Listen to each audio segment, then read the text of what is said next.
gracias por ser tan puntuales. Bienvenidas a esta segunda semana que la maestra Ivette nos compartirá sus conocimientos. Esperemos sea igual que la semana pasada, que se nos vaya el tiempo muy rápido, Ojalá. ¿sí? Y que nos emocione. Hola. Hola, ¿qué tal? ¿Cómo están? Buenas tardes, maestra. Buenas Hola, tardes. hola.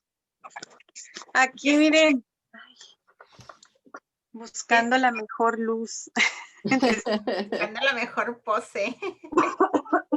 Sí, que no sé. Vean las ojeras. Así Sí. es.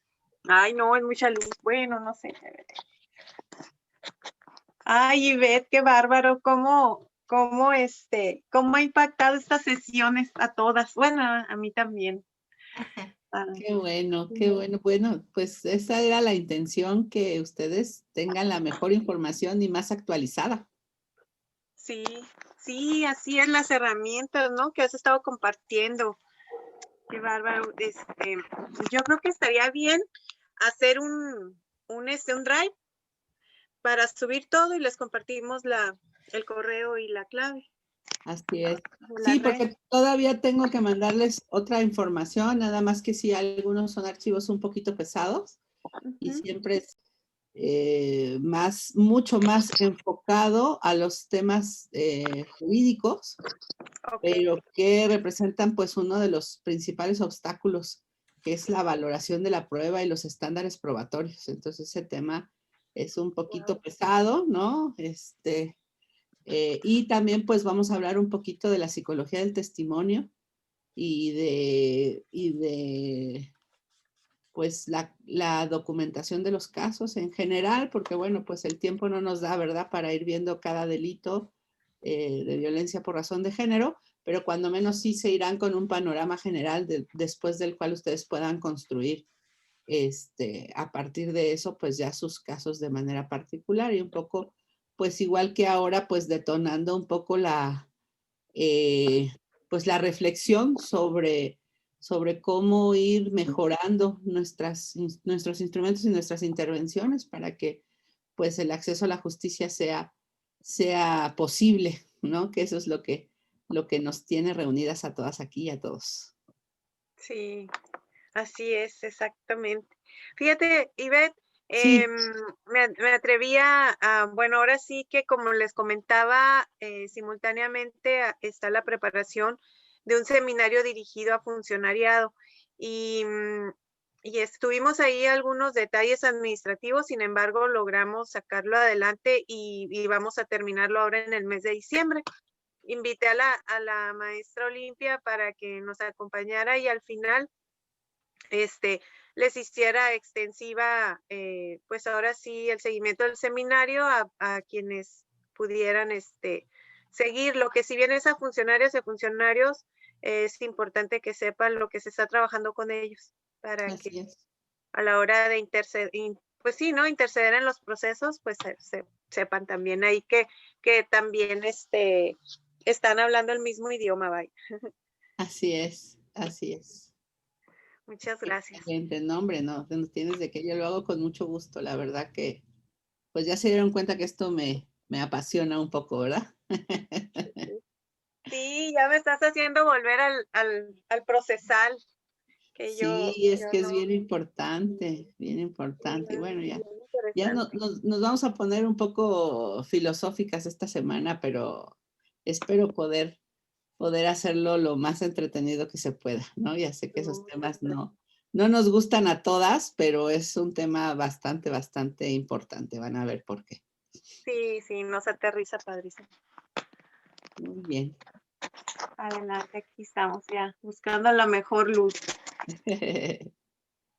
Perfecto. Bueno, maestra Carlita, si no tiene inconveniente, comenzamos. Hay 37 personas. Muy bien.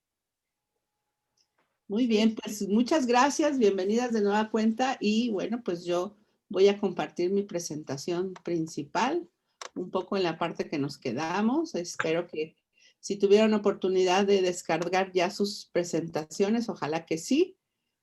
Ahí están los links a las conferencias para quienes quieran profundizar un poco más en la información que les estoy proporcionando. Bueno, me parece que el sábado vimos hasta esta parte, ¿no? Del privilegio y la normatividad y la opresión y las resistencias. Y yo les recomiendo mucho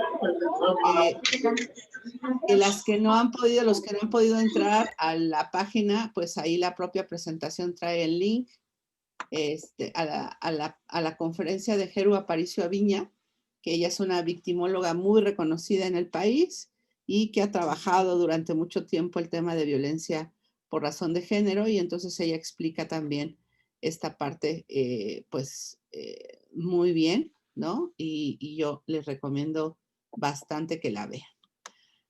Y luego, pues miren, a partir de este conocimiento tenemos también este otro diagrama que está construido por la doctora Raquel Huereca Torres.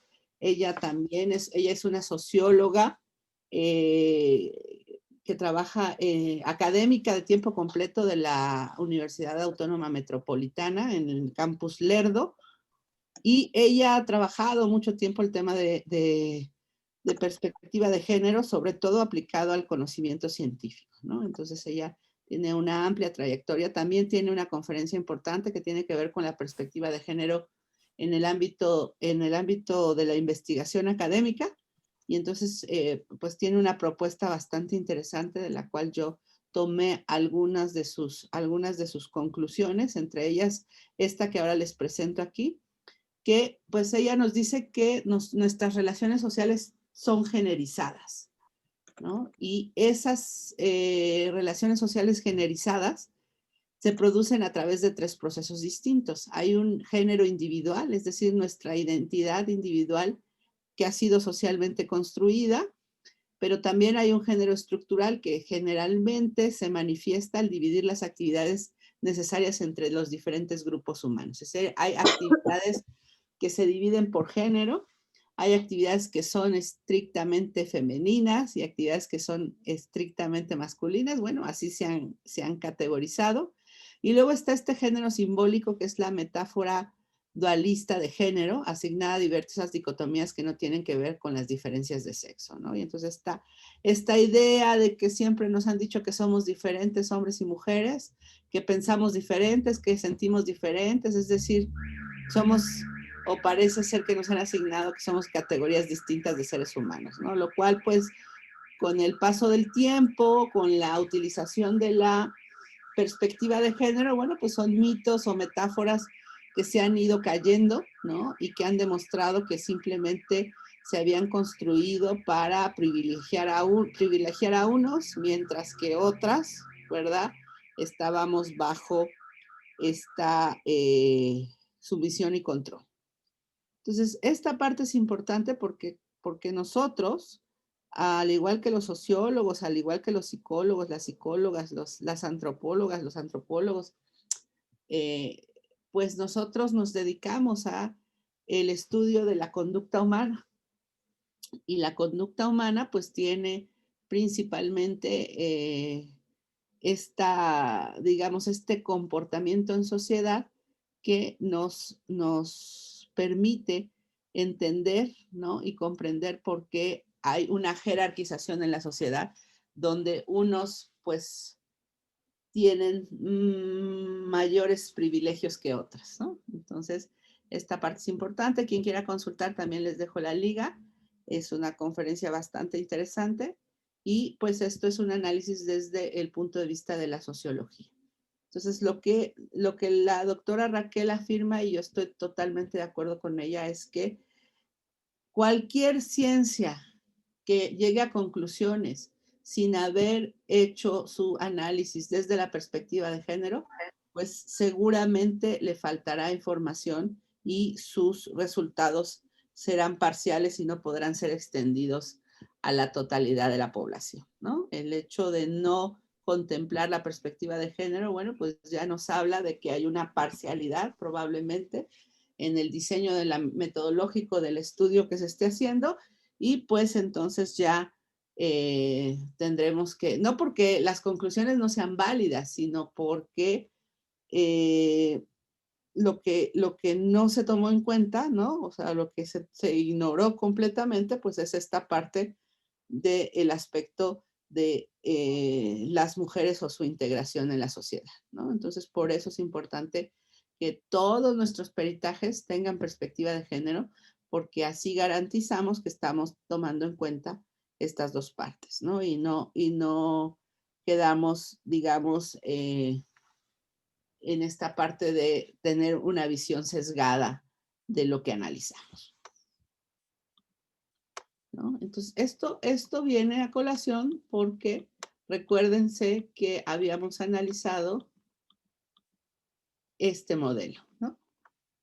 El modelo integral de la violencia de género, ¿no?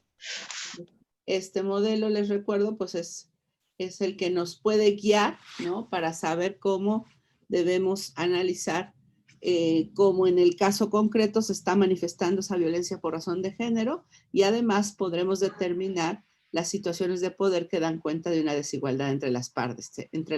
¿Se acuerdan? Nuestro primer paso para la perspectiva de género. Entonces, me regreso un poquito, ahorita vamos a seguir un poco para... Una vez que ya identificamos si existen situaciones de poder por cuestiones de género, habíamos dicho que den cuenta de un desequilibrio entre las partes de la controversia, lo que sigue ahora es cuestionar los hechos y valorar las pruebas, desechando cualquier estereotipo o prejuicio de género a fin de visualizar las situaciones de desventaja provocadas por condiciones de sexo y género. Identificar los estereotipos y los prejuicios de género, pues es algo que nos puede costar un poco de trabajo. Es por ello que nuestro análisis debe incluir esta perspectiva de género para saber cuándo estamos frente a un estereotipo. Y bueno, un poco la crítica que ha tenido esta metodología, pues es el siguiente paso, ¿no? Dice, en caso de que el material probatorio no sea suficiente para aclarar la situación de violencia, vulnerabilidad o discriminación por razones de género, ordenar las pruebas necesarias para visibilizar dichas situaciones. Y esta instrucción es para el órgano jurisdiccional. Y bueno, esta ha sido una parte que se ha criticado y ha resultado en lo que yo he llamado, si me permiten la expresión, fuego amigo, porque incluye incluso algunas compañeras y compañeros que se dedican a la defensa de los derechos humanos, pues han criticado esta parte en el sistema acusatorio porque en algún lado a alguien se le ocurrió decir que en el sistema acusatorio el juez no puede ordenar pruebas para mejor proveer, ¿no? Y esto pues nos lo han transmitido, nos han dado esa idea, es decir, que el juez solo es un espectador, digamos, que está ahí solo para controlar el proceso, para que las partes se conduzcan conforme al comportamiento que deben de tener en una audiencia, y pues que se les permita a cada una exponer sus argumentos, sus pruebas dentro del debate. Pues sí, pero en esta función que tiene también el órgano jurisdiccional de garantizar el acceso a la justicia en condiciones de igualdad, acuérdense lo que dice el artículo 10 del Código Nacional de Procedimientos Penales, de que todos tengamos las mismas oportunidades para presentar la acusación y para presentar la defensa, ¿no? Esta parte es importante porque tiene que ver con esto, ¿no? En estos ajustes que se hacen al procedimiento para poder permitir el acceso en condiciones de igualdad a la justicia, pues se hace necesaria también, en el caso de que no esté documentado o que no haya evidencia suficiente que resuelva el primero de los cuestionamientos, que es la identificación de las situaciones de poder, y que esto no esté debidamente probado, ¿no? Pues el juez puede emitir u ordenar la prueba. Entonces, frente a esta determinación de la metodología de perspectiva de género, la principal crítica que se hace es decir que esto atenta contra el debido proceso y que y también pues sirve para cuestionar la imparcialidad del órgano jurisdiccional, porque si ya ordena prueba ya está formando parte del proceso. Ante este argumento, bueno, mi primera respuesta sería que no se altera el debido proceso, porque acuérdense que lo que tenemos que hacer es poner a las personas en condiciones de igualdad para que tengan las mismas oportunidades de defensa. Y lo segundo es que pues no afecta la imparcialidad del juzgador o de la persona juzgadora porque no sabe cuál va a ser el resultado de la prueba. O sea, si ordena un examen, por ejemplo, pensemos un peritaje en psicología para determinar si existen estas situaciones de poder, o a lo mejor ordena en trabajo social un análisis de la dinámica de relaciones familiares, es decir, cómo funcionan las relaciones en el hogar o cómo funcionan las relaciones en el ámbito donde se haya dado la violencia, ya sea en el hogar, ya sea en la escuela, en el espacio público, en el espacio privado, en el trabajo, etcétera, pues en realidad el juez no sabe cuál va a ser el resultado. Se afectaría su imparcialidad si supiera el resultado, ¿no? Pero en este caso me parece que no es así. Y el otro argumento más fuerte es uno que utilizamos también para el caso de la tortura. Es decir, para el caso de la tortura esto está autorizado también. O sea, que el juez ordene las pruebas que considere necesarias para determinar la existencia de la tortura como violación a derechos humanos. Entonces, si se permite para la tortura, ¿por qué no va a permitirse para el caso de la violencia por razón de género? ¿No? Si ambas son violaciones a derechos fundamentales y ambas están ligadas a graves violaciones a derechos humanos, ¿no? Entonces, esta parte, pues, es una de las formas en cómo siempre nos miden, ahora si me permiten también expresarme así, con otra vara, ¿no? Cuando se trata de mujeres es una cosa, cuando se trata de todos los demás es una cosa, pero cuando se trata de las mujeres, pues ya no puede aplicar eso que aplicó para todos los demás. Y el ejemplo más claro que tenemos, ¿no? Es un tema que tiene que ver cuando ustedes comparan el proceso de la despenalización del aborto y el proceso para el matrimonio entre personas del mismo sexo, ¿no? Los dos tienen que ver con trato discriminatorio, ¿no? Hacia las personas, solo que en el caso del aborto, la Suprema Corte de Justicia no hizo expansiva la modificación que se hace primero en la Ciudad de México, en el Código Penal del entonces todavía Distrito Federal, pero sí hace expansivo esa modificación que también se origina en la Ciudad de México, en donde lo que la Corte dice es que todos tienen derecho a acceder, si así lo desean, al matrimonio, sin importar que sea con una persona del mismo sexo. Y entonces lo que hace la Corte es expandir ese criterio y en realidad esa reforma que solo ocurrió en la Ciudad de México se expandió a todo el territorio nacional y no sirvió de nada incluso que en algunas legislaturas, por ejemplo, se modificó incluso sus constituciones para decir que el matrimonio solo se permitía entre hombre y mujer.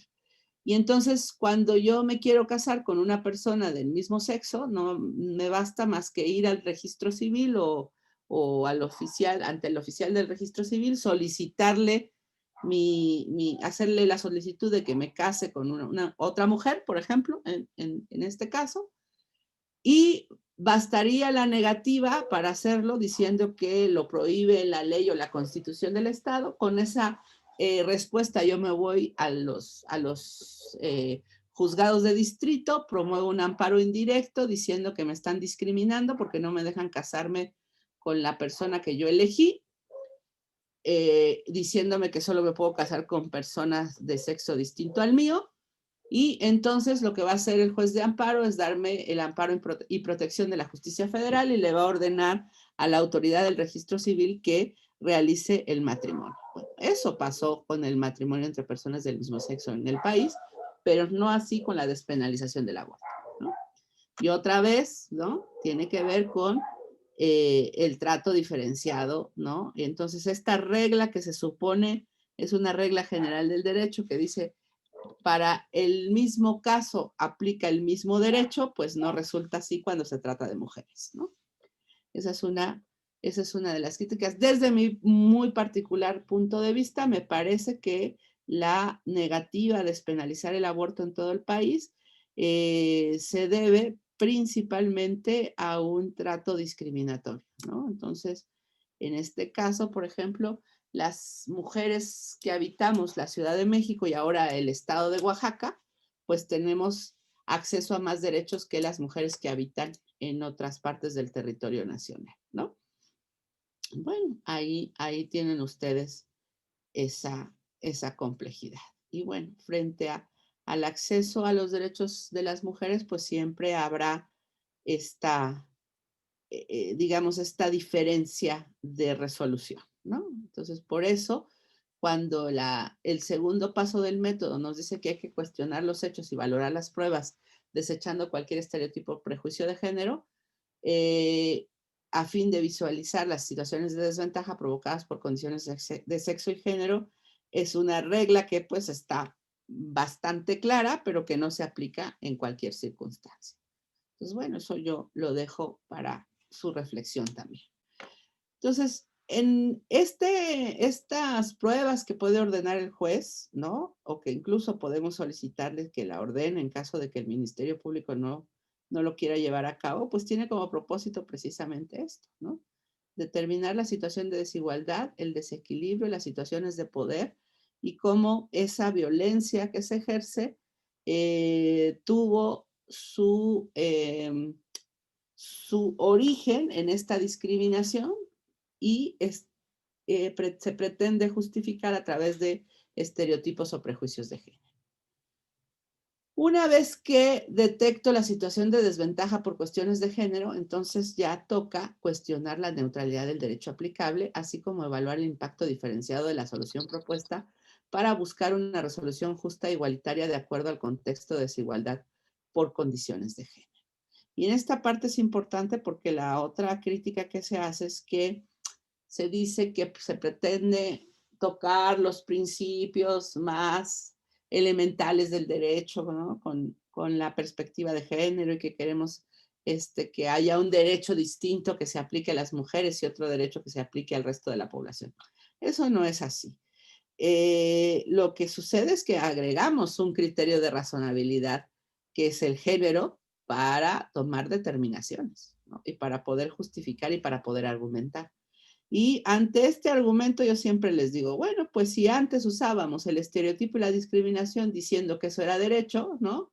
Porque ahora no podemos hacer exactamente lo contrario, utilizar el género como una categoría de análisis y además, digamos, excluir del sistema jurídico todas aquellas normas e interpretaciones que estén basados en estereotipos o prejuicios de género, ¿no? Y ante eso, pues, la verdad que no hay argumento que se sostenga. Y pues bueno, para prueba de que el derecho discrimina y tiene prejuicios de género y lo hemos permitido, les voy a mostrar la siguiente tesis.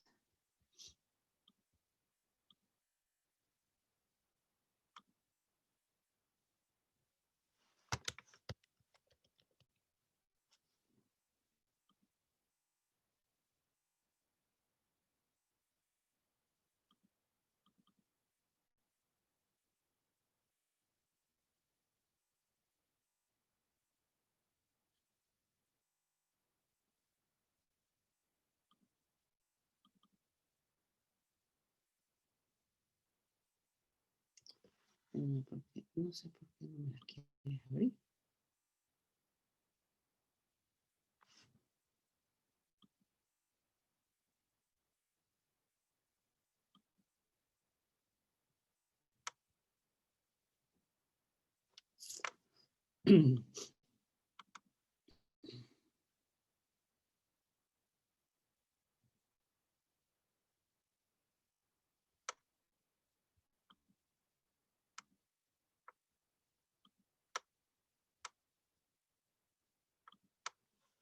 Un segundito.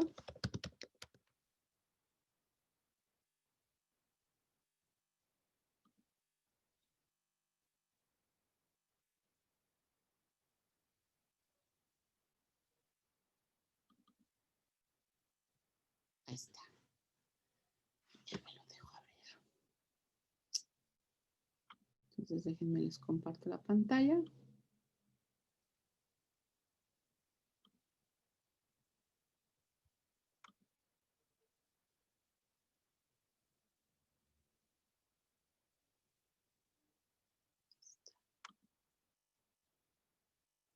Fíjense, ahí la están viendo, ¿verdad? Sí. Sí, maestra.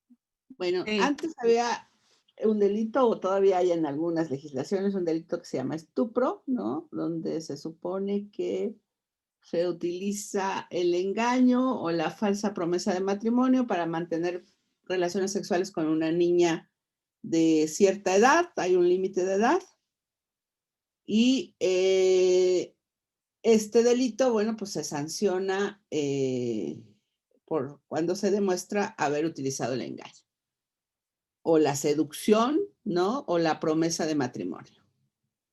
Pero antes, espero que ya hoy, ¿no? Se supone que ya ningún tipo penal lo dice. Antes, ese delito tenía como requisito que la mujer fuera casta y honesta, ¿no?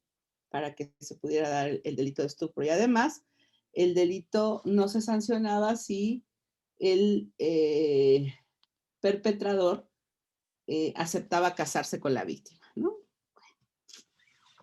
Parece que ahora ya no se puede, ¿no? Espero. Entonces, bueno, si alguien me ayuda a leer, por favor. Estupro. No se surte el requisito de honestidad si la mujer agraviada anteriormente había vivido con el sujeto activo.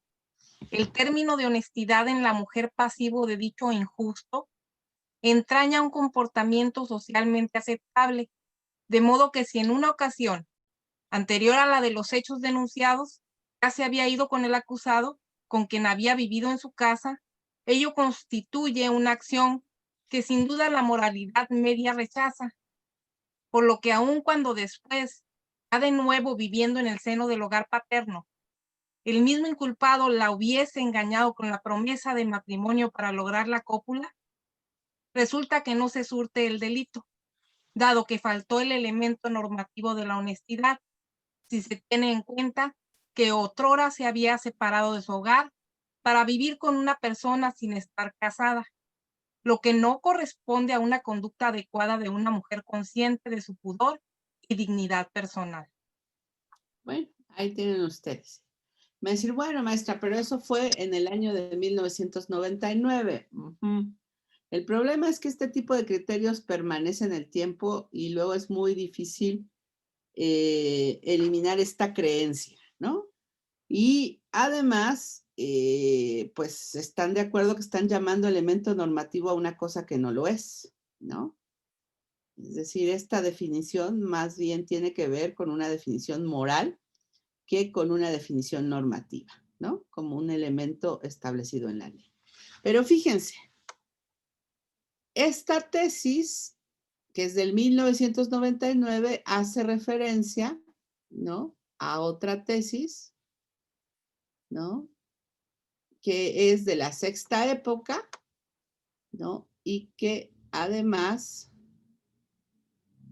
la tenemos acá, que es la presunción de castidad y honestidad. Entonces, fíjense, y esta tesis es nada menos que de julio de 1961. Entonces, de 1961 al año 1999, pues, ¿cuántos años nada más pasaron? Como 38, ¿no? ¿Sí? ¿Les parece más o menos? Ya acuérdense que yo las matemáticas no es lo mío. Y fíjense quién la emite, ¿no? La primera sala. O sea que es una tesis aislada, pero pues tiene pedigrí más alto, ¿no? Y entonces fíjense lo que dice. Si alguien me ayuda a leer, por favor.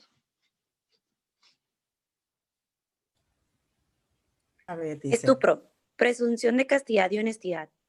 Las menores de 18 años de edad tienen en su favor la estimación de ser castas y honestas en tanto no se pruebe lo contrario, por considerar que la castidad y la honestidad hacen necesaria referencia a un modo de conducta pegado a la conciencia del propio pudor y recato atribuible a la mujer dada su poca edad, señalando como ejemplos de actos contrarios a esa conducta, salidas nocturnas, trato pocos decorosos con varios hombres, abandono de la casa paterna, frecuentar o permanecer, en la casa del amigo o en lugares de dudosa moralidad.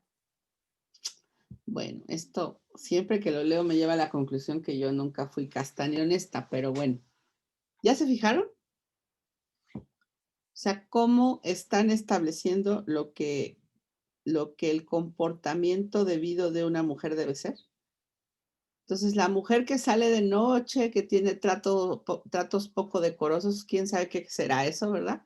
Con varios hombres, abandono de la casa paterna, frecuentar o permanecer en la casa del amigo o en lugares de dudosa moralidad, pues ya eso destruye la presunción de castidad y honestidad que se tiene hacia mí por ser persona menor de 18 años de edad. Entonces, esto es un criterio de 1961, ¿no? Pero fíjense cuánto tiempo permaneció, ¿no? 1999. Y entonces, esta es la forma en donde el derecho, pues ya tiene que hacerse cargo, me parece, ¿no? O sea, de todo esto que permitió y se toleró, y que de hecho se utilizó al derecho como una forma de control y dominación de las mujeres, pues yo creo que ya es tiempo de que el derecho se actualice, ¿no? Y se haga cargo de esta discriminación y esta determinación de conceptos jurídicos, lo pongo entre comillas, ¿no? Basado solo en el estereotipo y la discriminación, ¿no? Entonces, aquí es donde es bien importante que nosotras estemos atentas a poder identificar esos estereotipos, que a veces es difícil, ¿eh? A veces no es tan sencillo como uno quisiera, ¿no? Y que siempre tenemos algunos problemas para identificarlos, ¿no? Pero eso es normal, poco a poco van a poder identificar. Lo que sí, advertencia, una vez que cruzamos el umbral, ¿no? Una vez que nos damos cuenta, ya no hay regreso, ¿eh? O sea, eso sí, les aviso, ya no puede uno ir para atrás. Y sobre todo uno va analizando y se va dando uno cuenta que a lo largo de su vida ha sufrido este tipo de discriminación y a veces ni cuenta nos dábamos, ¿no? Entonces, y además ahora lo vemos más fácilmente, ¿no? Y entonces ya podemos identificar las relaciones de poder y los abusos en esa relación de poder. Mucho más fácil de lo que antes lo hacíamos. Todavía tenemos que hacer el ejercicio, tenemos que tener cuidado, pero cada vez lo vamos identificando. Y esto nos va aproximando también a que, bueno, pues los derechos humanos no solamente es una teoría, una lista de derechos, ¿no? Una lista de normas jurídicas, sino que también es un modo de vivir, ¿no? Y un modo de vivir hacia el interior de nuestros hogares y hacia afuera de nuestros hogares. Y esto es algo de lo que yo les hablo cuando les digo que debemos establecer tanto en el ámbito público como en el privado relaciones más democráticas. Y esto quiere decir que sean relaciones basadas en la igualdad de trato y en la equitativa distribución de las cargas, ¿no? Y de los derechos, ¿no? Así es. Y aquí es donde empiezan los problemas, porque claro, Okay. cuando yo he Pero luego tenido llegar, un entonces, privilegio, te me agradezco que me haya resulta contestado. difícil renunciar a él, ¿no? Que pase. Eso es un tema incluso como de shock que tenemos, ¿no? Porque nosotros lo vemos como algo que es normal. No sé si han visto este video, este ejercicio que hacen, que tienen a varias personas y entonces les empiezan a preguntar, ¿quién de ustedes tiene o ha vivido en la casa con su mamá y su papá, ¿no? Y los que haya sido así, adelanten un paso y van adelantándose a todos los demás. ¿Quiénes pudieron ir a la universidad? Y se van adelantando un paso, ¿no? ¿Quiénes no tuvieron que trabajar durante el tiempo que iban a la universidad, ¿no? Y ya se van adelantando. Bueno, de tal suerte que al final que se van mencionando todos los privilegios, se dan cuenta que están ya casi a la mitad de la carrera y que hay personas que se quedaron en la salida, ¿no? Entonces, claro, si a partir de eso comienzan a correr, pues es muy difícil que los que están atrás remonten la distancia como para siquiera poder alcanzarlos, ¿no? Bueno, pues eso, además súmenle que las mujeres, a pesar de tener ciertos privilegios, también tenemos unas cargas desproporcionadas en cualquier nivel o cualquier estatus social, ¿no? Entonces, ahí es donde se empiezan a identificar estos temas. Y el derecho pues ha sido una herramienta de dominación, pues tampoco lo podemos negar, ¿no? Y lo que pues algunas teorías feministas nos dicen es que hay que tornar ese derecho, ¿no? Que deje de ser ese instrumento de dominación que ha tenido, digamos, subyugadas y subordinadas a las mujeres, tornarlo en una herramienta de protección, ¿no? Y en estos modelos me parece que el modelo garantista que plantea Luigi Ferrajoli, por ejemplo, me parece que es un modelo que coloca correctamente el análisis de la igualdad y cómo deberíamos de vigilar que el derecho cumpla con ello, ¿no? Es una de las propuestas, hay muchas más, por supuesto. Hay otras que dicen que, bueno, pues que el derecho jamás va a ser un instrumento de protección de las personas, sino que solamente es un instrumento que sirve al ejercicio del poder. Bueno, entiendo la posición porque en algunos puntos así ha sido, ¿no? O sea, tampoco lo puedo negar.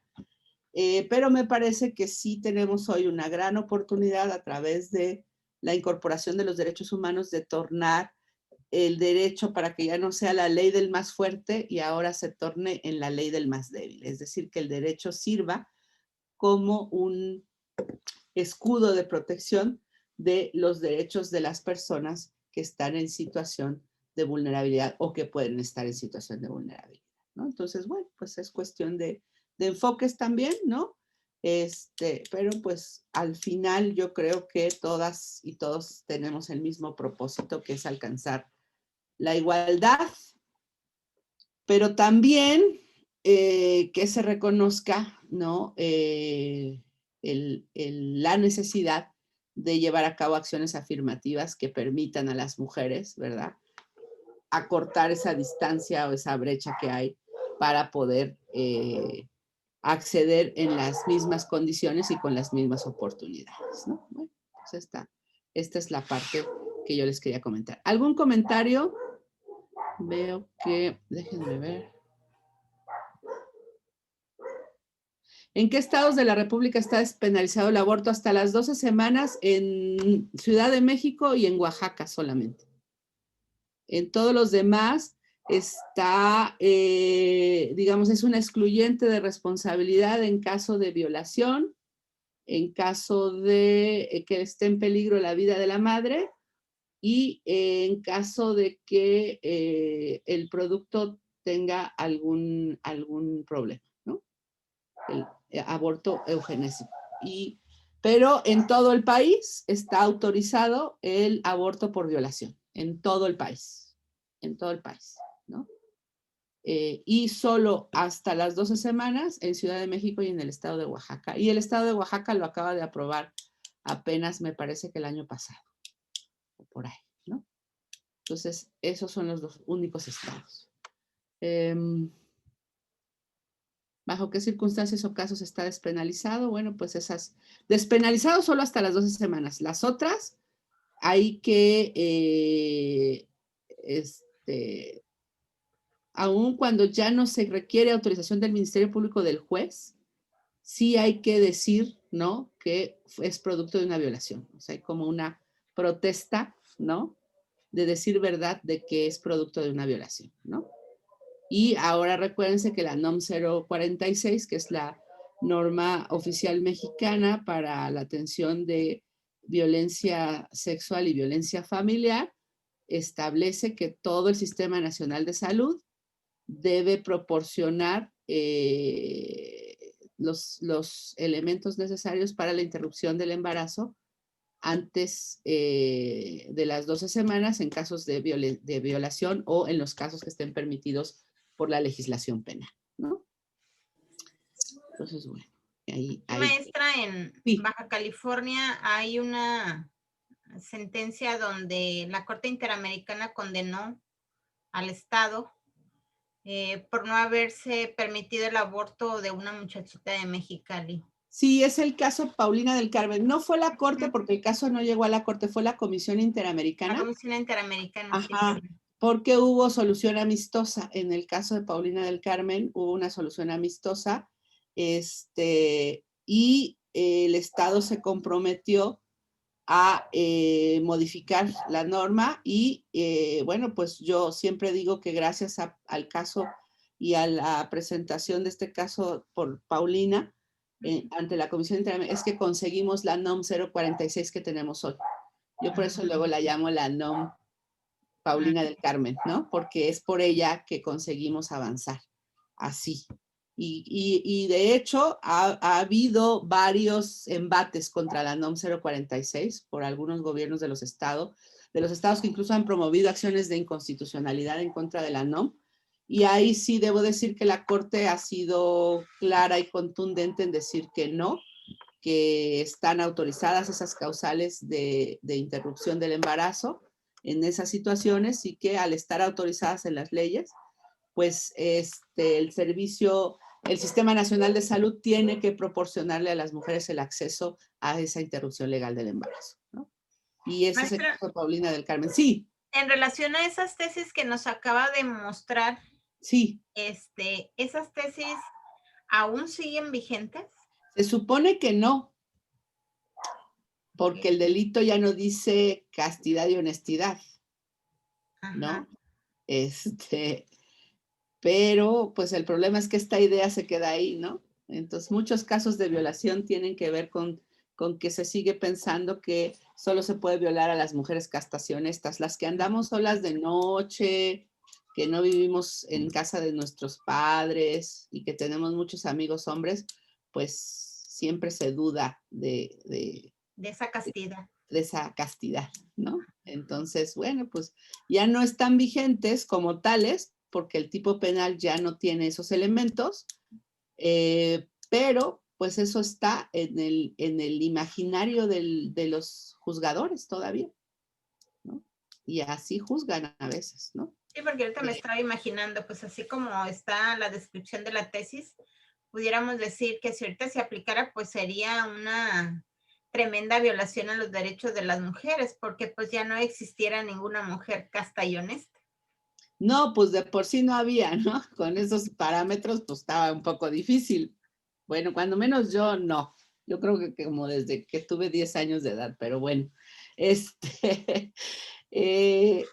Pero ahí tienen ustedes cómo nos catalogan, o sea, cómo nos mira el derecho, ¿no?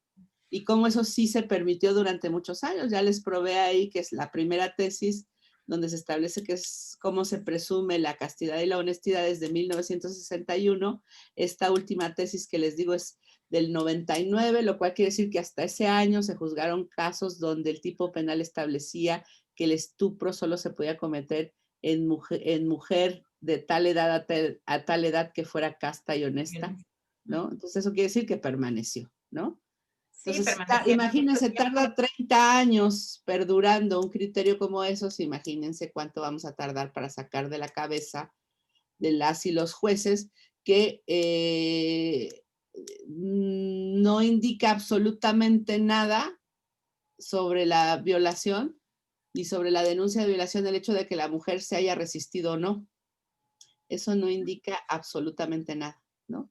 Porque entonces en el imaginario está pensar que únicamente que las mujeres cuando nos violan nos tenemos que resistir hasta casi perder la vida, ¿no? Y eso pues no es así, ¿no? Eso no es así. Claro que no. Y además, pues que esa prueba de castidad que les digo cómo se hacía, bueno, pues la prueba de castidad es la prueba de verificación del estado del himen, ¿no?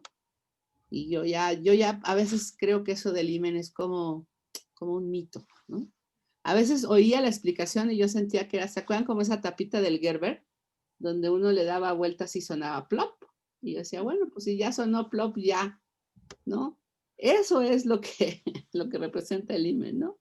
Entonces, y además, pues hoy día, en este siglo, en este avance del siglo, que ya son 20 años de este siglo, todavía hay dictámenes médicos que dicen, ¿no? Desgarro reciente o no reciente del himen, como si eso significara algo. Y en realidad es que médicamente eso se puede desgarrar por otras situaciones y no necesariamente por una relación sexual. Y al contrario, puede haber un himen que no se desgarre por tener relaciones sexuales, ¿no?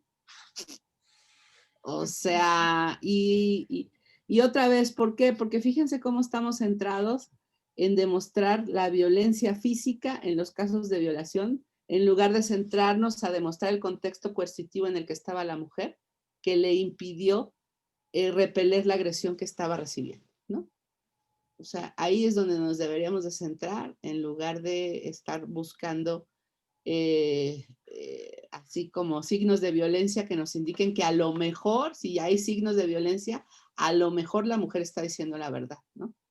Entonces, y este es otro punto también de donde yo les pido que reflexionemos sobre la metodología del protocolo de Estambul, ¿no? Que es mucho más amplia, que además analiza todo el caso, además analiza la violencia de manera dinámica, ¿no? Y analiza los escenarios y los contextos, ¿no? Y un contexto coercitivo, pues se puede dar de muchas maneras. Ustedes recuerdan el caso famoso de la manada en España, ¿no? Esta primera decisión que toman, donde no lo consideran violación, ¿no? Y incluso hay un magistrado que dice que pues se ve cómo ella está consintiendo en el video y que sus gemidos más bien son de placer, ¿no? Bueno, y se debe tirar toda la colección de películas porno que hay en el mundo, ¿no? Seguramente, pero bueno, para llegar a esas conclusiones. Pero yo les pongo desde el punto de vista jurídico, ¿no? Simplemente eran 5 o 6 personas y ella era sola, ¿no? Díganme qué capacidad de resistencia tiene una mujer frente a 5 hombres. Además que ella era chiquita, ¿no? Mándeme. Adelante. Soy Ana González. En ese caso se me hizo, fue bastante controversial, porque aparte de ser sonado en España, pues sí dio la vuelta al mundo por cómo quisieron desacreditar a la víctima. Además, Con esa... ¿Mande? Además. Ajá, al momento de sacar esos videos. ¿Por qué? Porque no simplemente fueron distribuidos para material en la corte, sino que también fueron distribuidos en internet. O sea, ese caso fue tan, ¿cómo se podría decir? Tan puntual en ese aspecto de que quisieron quitarle el poder de decirle a la víctima, oye, yo no quise estar ahí, fui obligada. Eran 5 personas y no eran personas que podría decir, se podría decir, no usaron la fuerza. Claro que no. De hecho, varias de las personas que estuvieron ahí tenían cargos importantes. O sea, era como si le quitaron un montón de credibilidad a la víctima cuando sacaron esos videos y cuando se dio a conocer que cómo era posible que le creyeran a ella si había personas que creo que estaban en puestos de poder, como, no sé si era uno que... Uno era guardia civil, era policía. Sí. Entonces, fue como que, es que no le vas a creer a un guardia civil, a alguien que te cuida, a una víctima que está diciendo cuando todo el mundo sabía que ella estaba, regresamos a lo de las tesis que usted comentaba, que estaba en un lugar donde no tenía que estar, que estaba sola, que era de noche, que estaba tomada. Entonces, ¿cómo le vas a creer? Claro, pero eso también tiene que ver con el problema de que nuestra educación sexual, o la mayoría de nuestras jóvenes y jóvenes adquieren sus conocimientos en educación sexual de la pornografía, ¿no? Porque todavía seguimos discutiendo si en las escuelas se debe o no debe dar educación sexual, ¿no? Bueno, ahora está todo el tema del PIN parental por todo el país, ¿no? Que si yo no quiero que le den educación sexual a mi hijo, que lo saquen del salón cuando den esas clases que solamente los pervierten, ¿no? Bueno. Pero fíjense cómo, pues, lo que estamos permitiendo es exactamente lo que se supone que están queriendo evitar. Es decir, los niños, más o menos hoy día la estadística dice que los niños y las niñas tienen acceso a la pornografía entre los 10 y los 11 años de edad.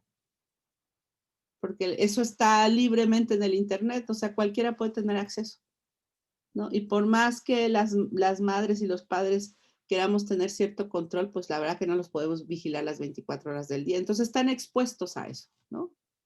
Y me parece que sería mucho más fácil poder hablar con nuestros hijas y hijos y explicarles que eso no es real, ¿no? Que esa es una forma de violencia contra la mujer y que las relaciones sexuales no son así en la realidad y que a las mujeres no nos gusta que nos hagan eso, ¿no?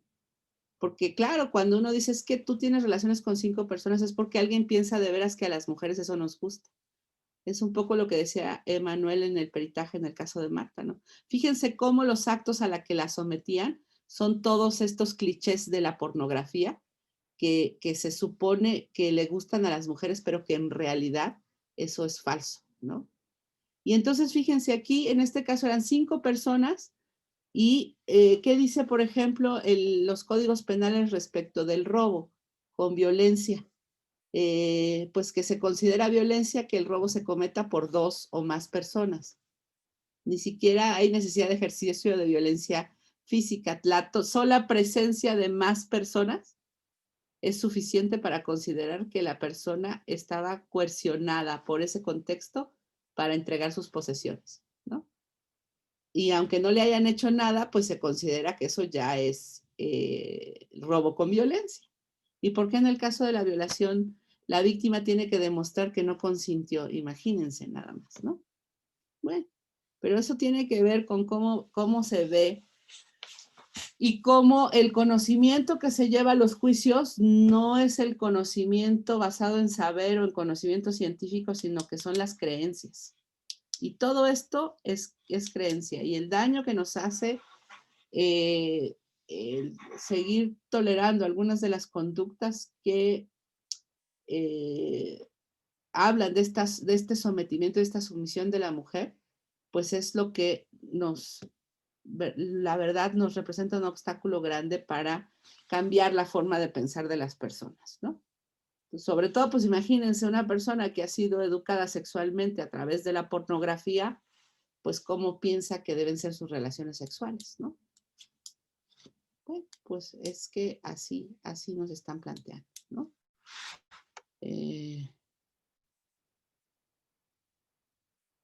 Dice, hace 59 años fue esta publicación.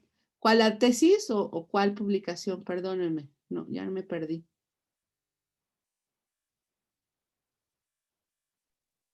Lo comentaban en la tesis, maestra. ¿Ya hiciste la cuenta? ¿Eran más años? Para hoy sí, ya son 58 años, ¿no? Al día de hoy. Y son criterios que todavía siguen defendiendo algunos juzgadores, imagínense. Sí, maestra. Sí, adelante, adelante. La cuenta la realizó nuestra compañera Marbella Chávez. Ah, muy bien, gracias, Marbella. Híjole. Entonces dice...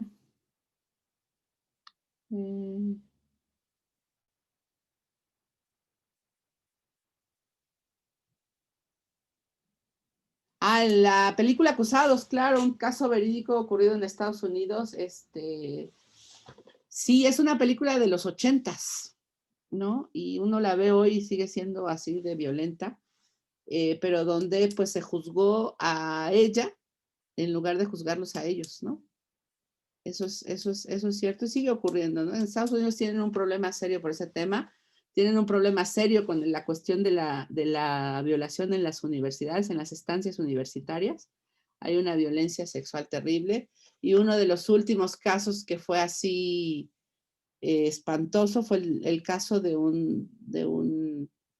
una mujer que fue violada y que estaba en estado de ebriedad, y la violaron y la dejaron tirada en un depósito de basura. Y el juez al resolver dijo que pues que le iba a poner una pena menor a él porque pues era un muchacho que tenía un gran futuro, ¿no? Y cómo eso le iba a arruinar su vida.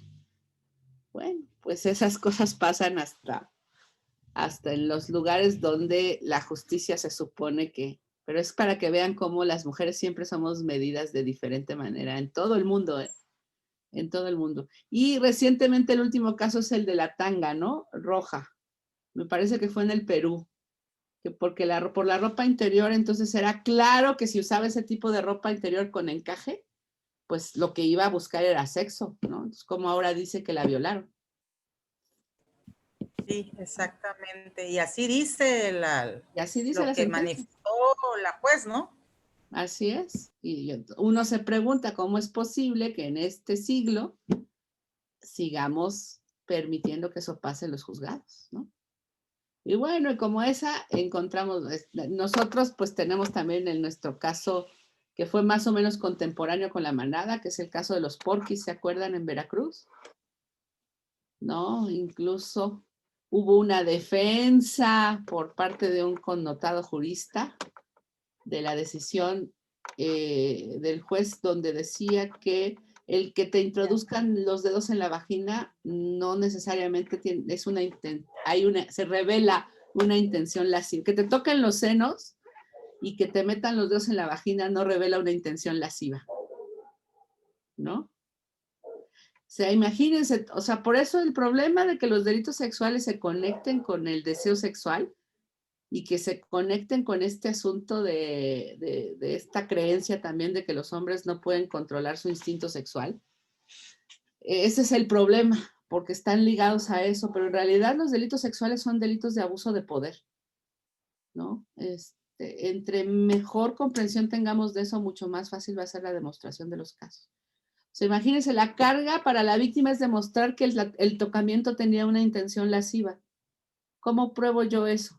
O sea, ¿cómo me meto en la cabeza del tipo para saber qué era lo que estaba pensando cuando me metió los dedos en la vagina? ¿No? Y pues así podrían decir mil cosas. Podrían decir, por ejemplo, es que quería ser ginecólogo, entonces estaba practicando, ¿no? Así de ridículo es el caso, ¿no? Y entonces este caso de los porquis también vino a develar que Abogada, aún... precisamente ahorita que en la cabeza de... precisamente ahorita que dijo usted eso de me meto en la cabeza de qué estaba pensando el otro para ver si era lasciva, fue algo, estaba viendo hace un par de días la película del Juicio de los 7 en Chicago. Y me llamó la atención que precisamente uno de los acusados, cuando le pregunta el fiscal, ¿verdad? Que si él pensaba o tenía, si cuando él hizo la persona hizo las cosas, él piensa que la persona quería cometer un acto vandálico y se queda callado así el acusado viéndolo, ¿no? Le dice el fiscal, contésteme. No, dice, es que es la primera vez que estoy en juicio por mis pensamientos, dice. Así es. O sea, ¿cómo es posible? Espéreme, déme tiempo, le dijo al fiscal. La primera vez que estoy en juicio por mis pensamientos. Sí. Ahorita que dijo eso, recordé Sí. que es cierto. O sea, ¿cómo quieren que pruebes lo que estabas pensando, no? Claro, ¿qué intención tenía? Bueno, pues la intención que revela el hecho, ¿no?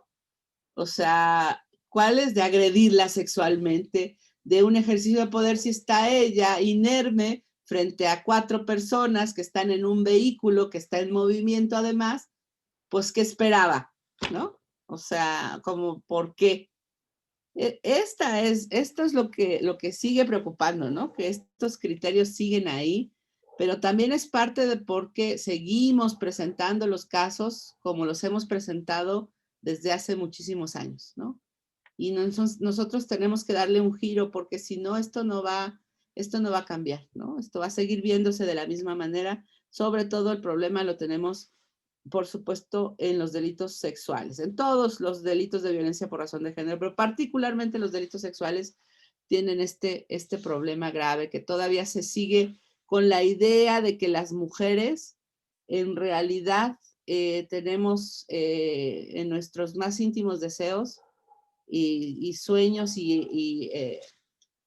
¿cómo se llama? Fantasía sexual que nos violen, ¿no? O sea, como que esa idea de que las mujeres fantaseamos con la violencia sexual está bien arraigada en la sociedad. Y bueno, y esto han ayudado muchos connotados científicos, entre ellos Sigmund Freud, que fue quien estableció que las mujeres, ¿no? Teníamos ese intenso deseo de tener sexo violento.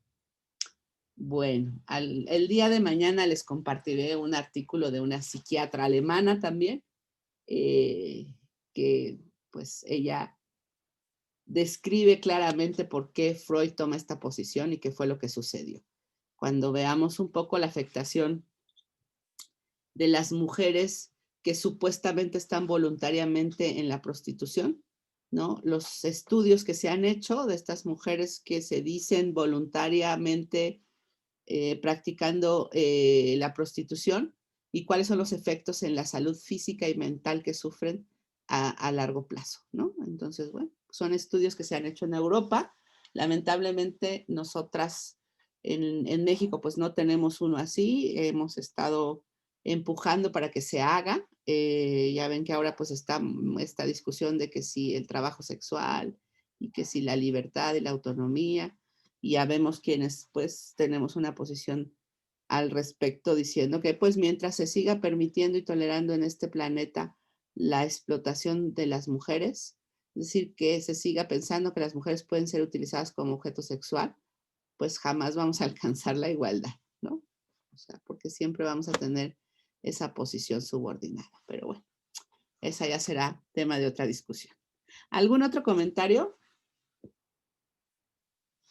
Bueno, yo quería compartirles, si me permiten, déjenme ver si les puedo poner este video.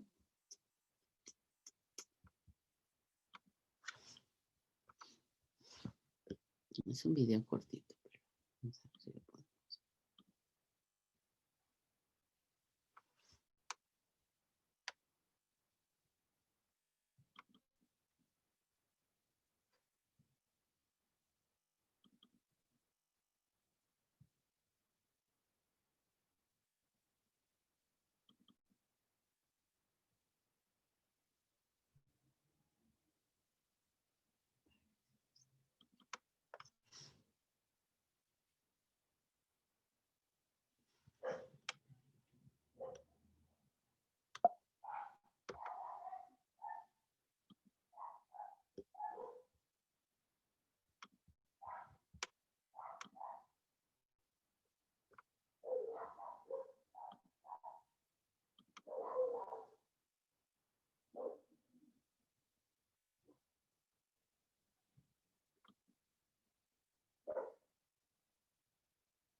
Ya los encontré, nada más los dos está cargando. Denme un segundito, por favor.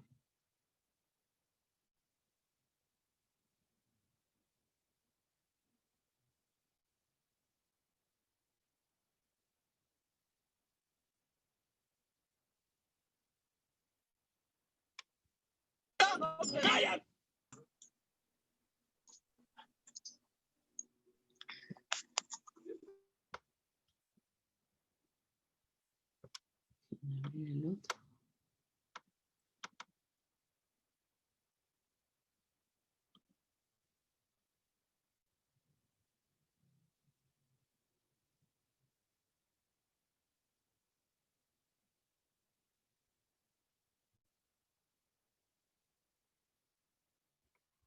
¿Y por qué no le daba de comer?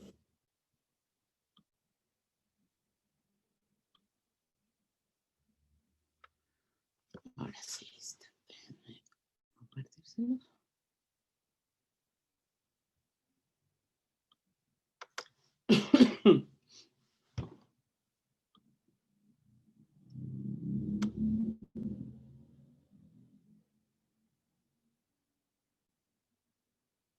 Ahí ya están viendo, ¿verdad? Que se está cargando. Sí, sí, lo estamos viendo. Sí. Sí, se está cargando. Entonces vamos a ver si se puede. Va lento, pero sí se está cargando. ¿Por qué no le daba de comer? Ahí ya lo escuchan, ¿verdad? Apenas va. Sí. Déjenme regresar. No se oye todavía nada. No, todavía no se está reproduciendo. Déjenme nada más apagar mi cámara para que lo vean ustedes mejor. Denme un segundito. Gracias. Porque además va súper rápido el video, no dura mucho. Ahí va. ¿Y por qué no le daba de comer? Le tiré un jalón de greñas. Le dije, si no me, la agarré de las greñas y le dije, si no me haces de comer a mí y a mis hijos, te voy a agarrar porque ya te he dicho más de 5 meses, te lo estoy diciendo. ¿Tú no te puedes hacer de comer solo? Pues, yo no puedo porque yo no sé hacer muy bien. Bueno, ahí tienen el primero, ¿no? O sea, esta es una una cosa muy común que sucede, ¿no? Es decir, pues yo justifico porque yo creo que es mi derecho, ¿no? ¿O ustedes qué opinan?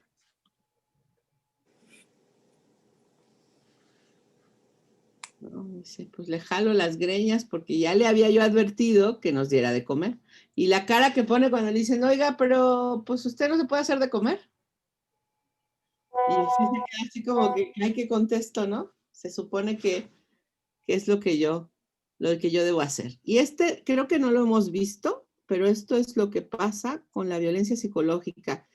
¿Se acuerdan que yo les decía la otra vez que es la que más trabajo nos cuesta, ¿no? Y que al momento de que llevamos el caso a juicio, a los jueces les cuesta trabajo condenar solo por violencia psicológica, ¿no? Pero pues bueno, miren esto. ¡Cállate! ¡Hija de tu madre! ¡Pinche vieja! Estoy diciendo que te dije que te pararas, estúpida. Hija de tu madre, yo soy de muchos huevos, y te mando ahorita, por estúpida. Porque mi teléfono no sirve. ¿Cómo conmigo sí, estúpida? ¿Cómo conmigo sí, estúpida? Pero ya se había quitado el GPS, Alex. Pero, ¿qué, hija de tu madre? Eres, aquí eres lo que eres. Pero, hija de tu madre, ¿cuál 50 minutos, estúpida? ¿Cuál 50 minutos, hija de tu madre? ¿Cuál? Pinche estúpida. 50 minutos, hija de tu madre. Pinche vieja. Dices que estoy con chingada madre.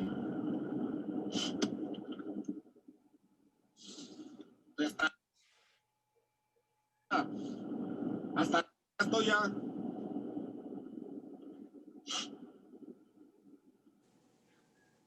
Voy a agarrar mis cosas a la... Ahora sí voy de neta, definitivamente, neta. ¿Dónde está la de que me estés cagando el palo todo el tiempo si no es una es otra cosa? 50 minutos. Alex, te estoy mostrando en mi teléfono. ¿Cómo conmigo sí funcionó, perra? Porque habías quitado el GPS.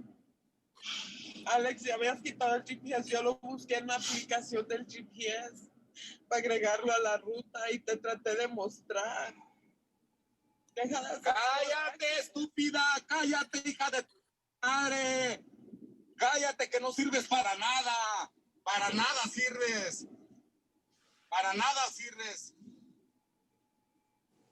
Más que para poner tu cara de oficina, nomás para eso sirves. Para eso sirves nomás. Acá, te dije que te pararas, hija de tu madre. Hija de tu madre. Cállate, estúpida. Te dije, párate, estúpida. Pinche estúpida. Tienes hasta la ya me tienes ya, hasta la mera. Pinche vieja, 50 minutos, hija de tu madre. Ve ordenando la Bueno, ahí tienen. Es un video que dura 2 minutos 47 segundos. Ay, no. Pero... yo ya le iba a decir que lo parara. Esa es la violencia psicológica. Pero ¿quién está peor? La que aguanta, el que agrede, o sea, no lo puedo creer que aguanten, o sea, no. Bueno, aguanta porque no tiene otra salida, ¿sí se acuerda? La indefensión aprendida, ¿cómo funciona? Ay, Dios mío. Pues yo he visto que hasta domésticas se van con sus hijos y el morral y salen adelante. Que no entiendo, la verdad. Bueno, pues disculpen.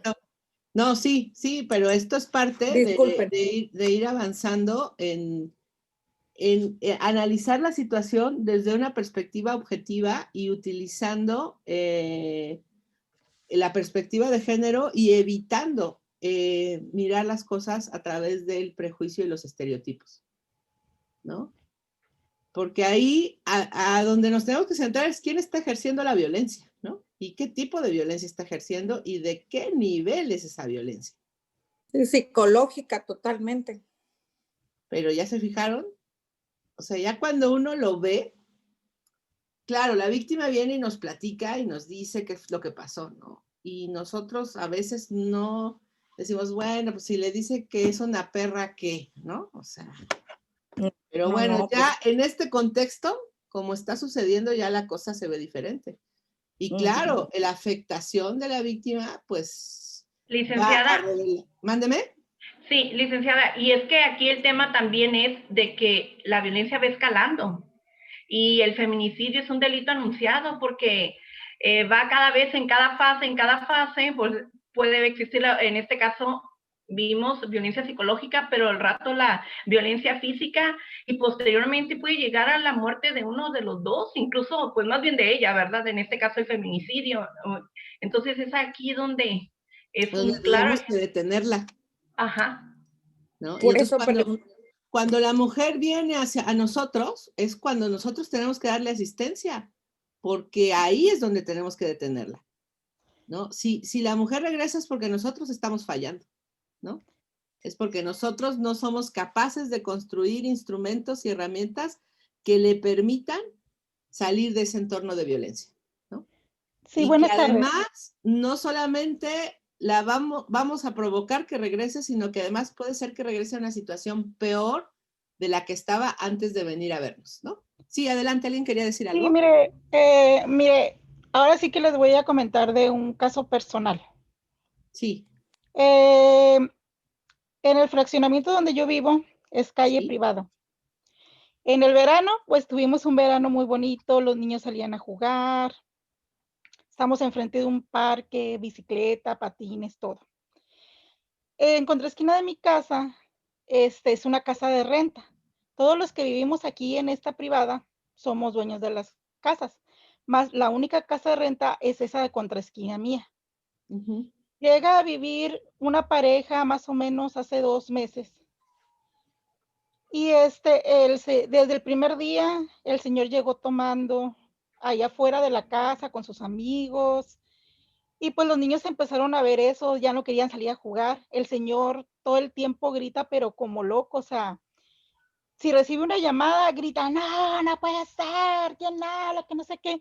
Pero toda la cuadra escucha, ¿no? La situación. Aparte la música a todo volumen, todos los días casi. Entonces, ante esta situación, yo le llamo al dueño de la casa, porque yo tengo su número y le digo, ¿sabe qué está pasando esta situación? Y el dueño, muy ético, va y le dice al vecino que yo le llamé por teléfono. Entonces, el problema aquí también con este señor es que es muy de esas personas que les gusta mucho el fútbol. Y si pierde su equipo favorito, le mete una golpiza a la doña. O sea, ella, yo creo que ya sabe que pierde, no me acuerdo que ni qué equipo es, la golpiza, pero segura. Y la trata muy mal, o sea, de cuenta la borrachera empieza y ellos bien contentos, ya él se pasa de copas y pues ya le empieza a golpear, a gritear, a pendejear y a de todo. Y aunado a mí, pues que lo tengo enfrente, dice, súbele a la música para que la pinche vecina se enoje, con esas palabras, disculpen lo que les estoy diciendo. O ya me tiene harta la vecina con sus perros, se los voy a matar. Y ya son 2 meses de agresiones, yo ni le contesto, de hecho mi casa está toda bardeada, yo cierro mis puertas y pues ni me ve el señor, ¿no? Pero ya es demasiada la agresión hacia mí.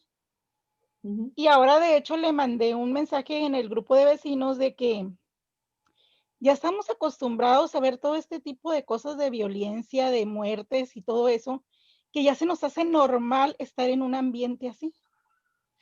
O sea, porque por lo regular en cada 2, 3 cuadras hay un vecino ruidoso que tiene la música a todo volumen en la madrugada.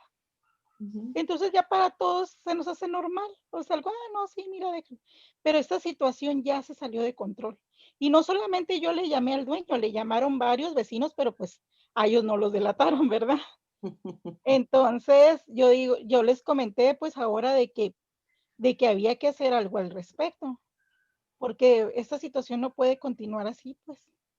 O sea, ¿por qué otras personas que ni siquiera son de aquí vienen a quitar la paz y armonía que todos teníamos tan bonita, pues? Y Pero sobre sí todo se escuchar le, las golpizas de esta mujer. sí se le puede llamar a la policía y la policía va también, porque los vecinos pueden denunciar la violencia. Son tan inteligentes que ponen 3, 4 canciones y después paran 10, 20 minutos y después otras canciones. Y cuando ha venido la policía, nunca los agarran con la música. Hasta no sé si tendrán cámaras por el otro lado de la cuadra, pero ha venido la policía y nunca los encuentran con la música. No, por la violencia, digo, los gritos, los insultos, todo eso, que lo grabaran y que la policía fuera, no los arrestan por eso, si es violencia, está ejerciendo violencia, los vecinos tienen derecho de denunciar eso.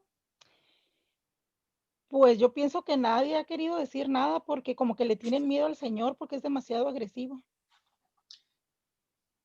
Bueno, Ahí pues entra otro factor, esto es ¿verdad, parte maestra? de un entorno de violencia comunitario, ¿ya se fija?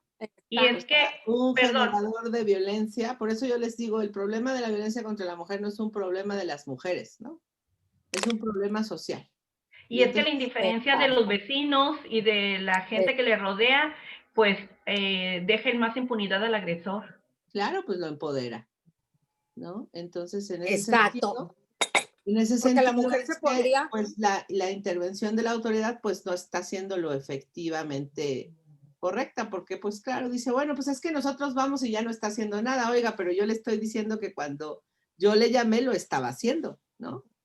Aquí otro tema que también pudiéramos emplear, digo, es la llamada anónima al 089. En este tema se denuncia y se sigue pues la investigación de parte de la autoridad correspondiente, así que ya sería otra cuestión también.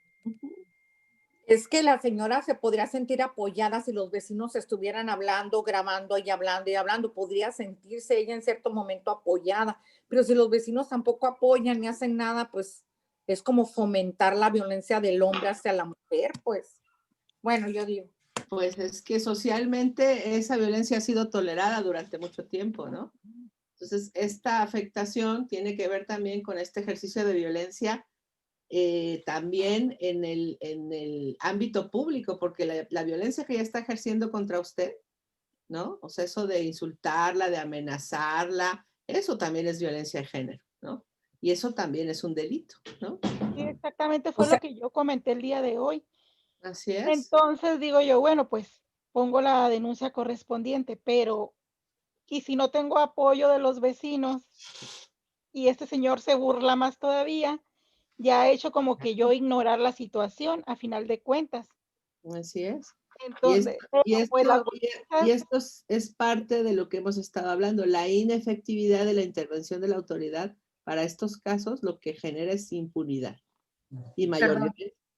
O sea, Pero ¿cómo exactamente afecta al núcleo familiar? ¿Cómo afecta a nuestros hijos? A todos, porque los vecinos tienen hijos, Pues tienen claro, la familia. violencia afecta a todos. A todos. La violencia. En este caso, Sí, perdón, nada más en 2 puntitos, algo parecido en otro fraccionamiento.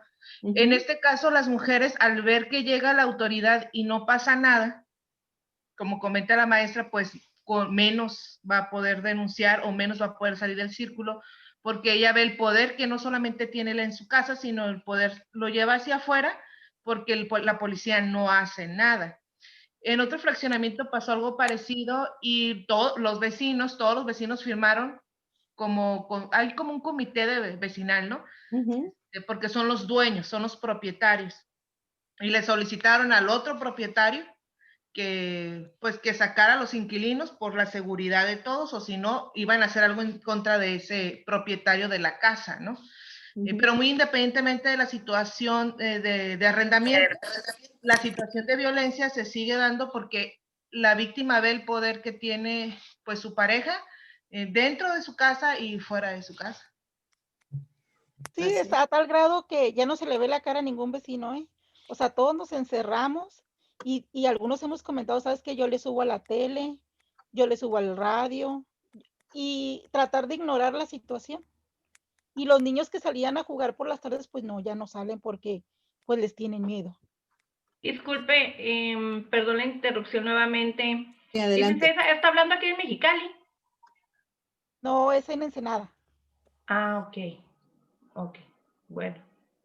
Sí, yo quiero participar, Alba Frock. Adelante, adelante. Un caso parecido en una casa donde yo vivía, que al fin la vendí porque el ambiente era muy sórdido. Ahí no había un hombre, pero la madre divorciada se peleaba muy violentamente con la hija, y la hija tenía 2 menores de edad.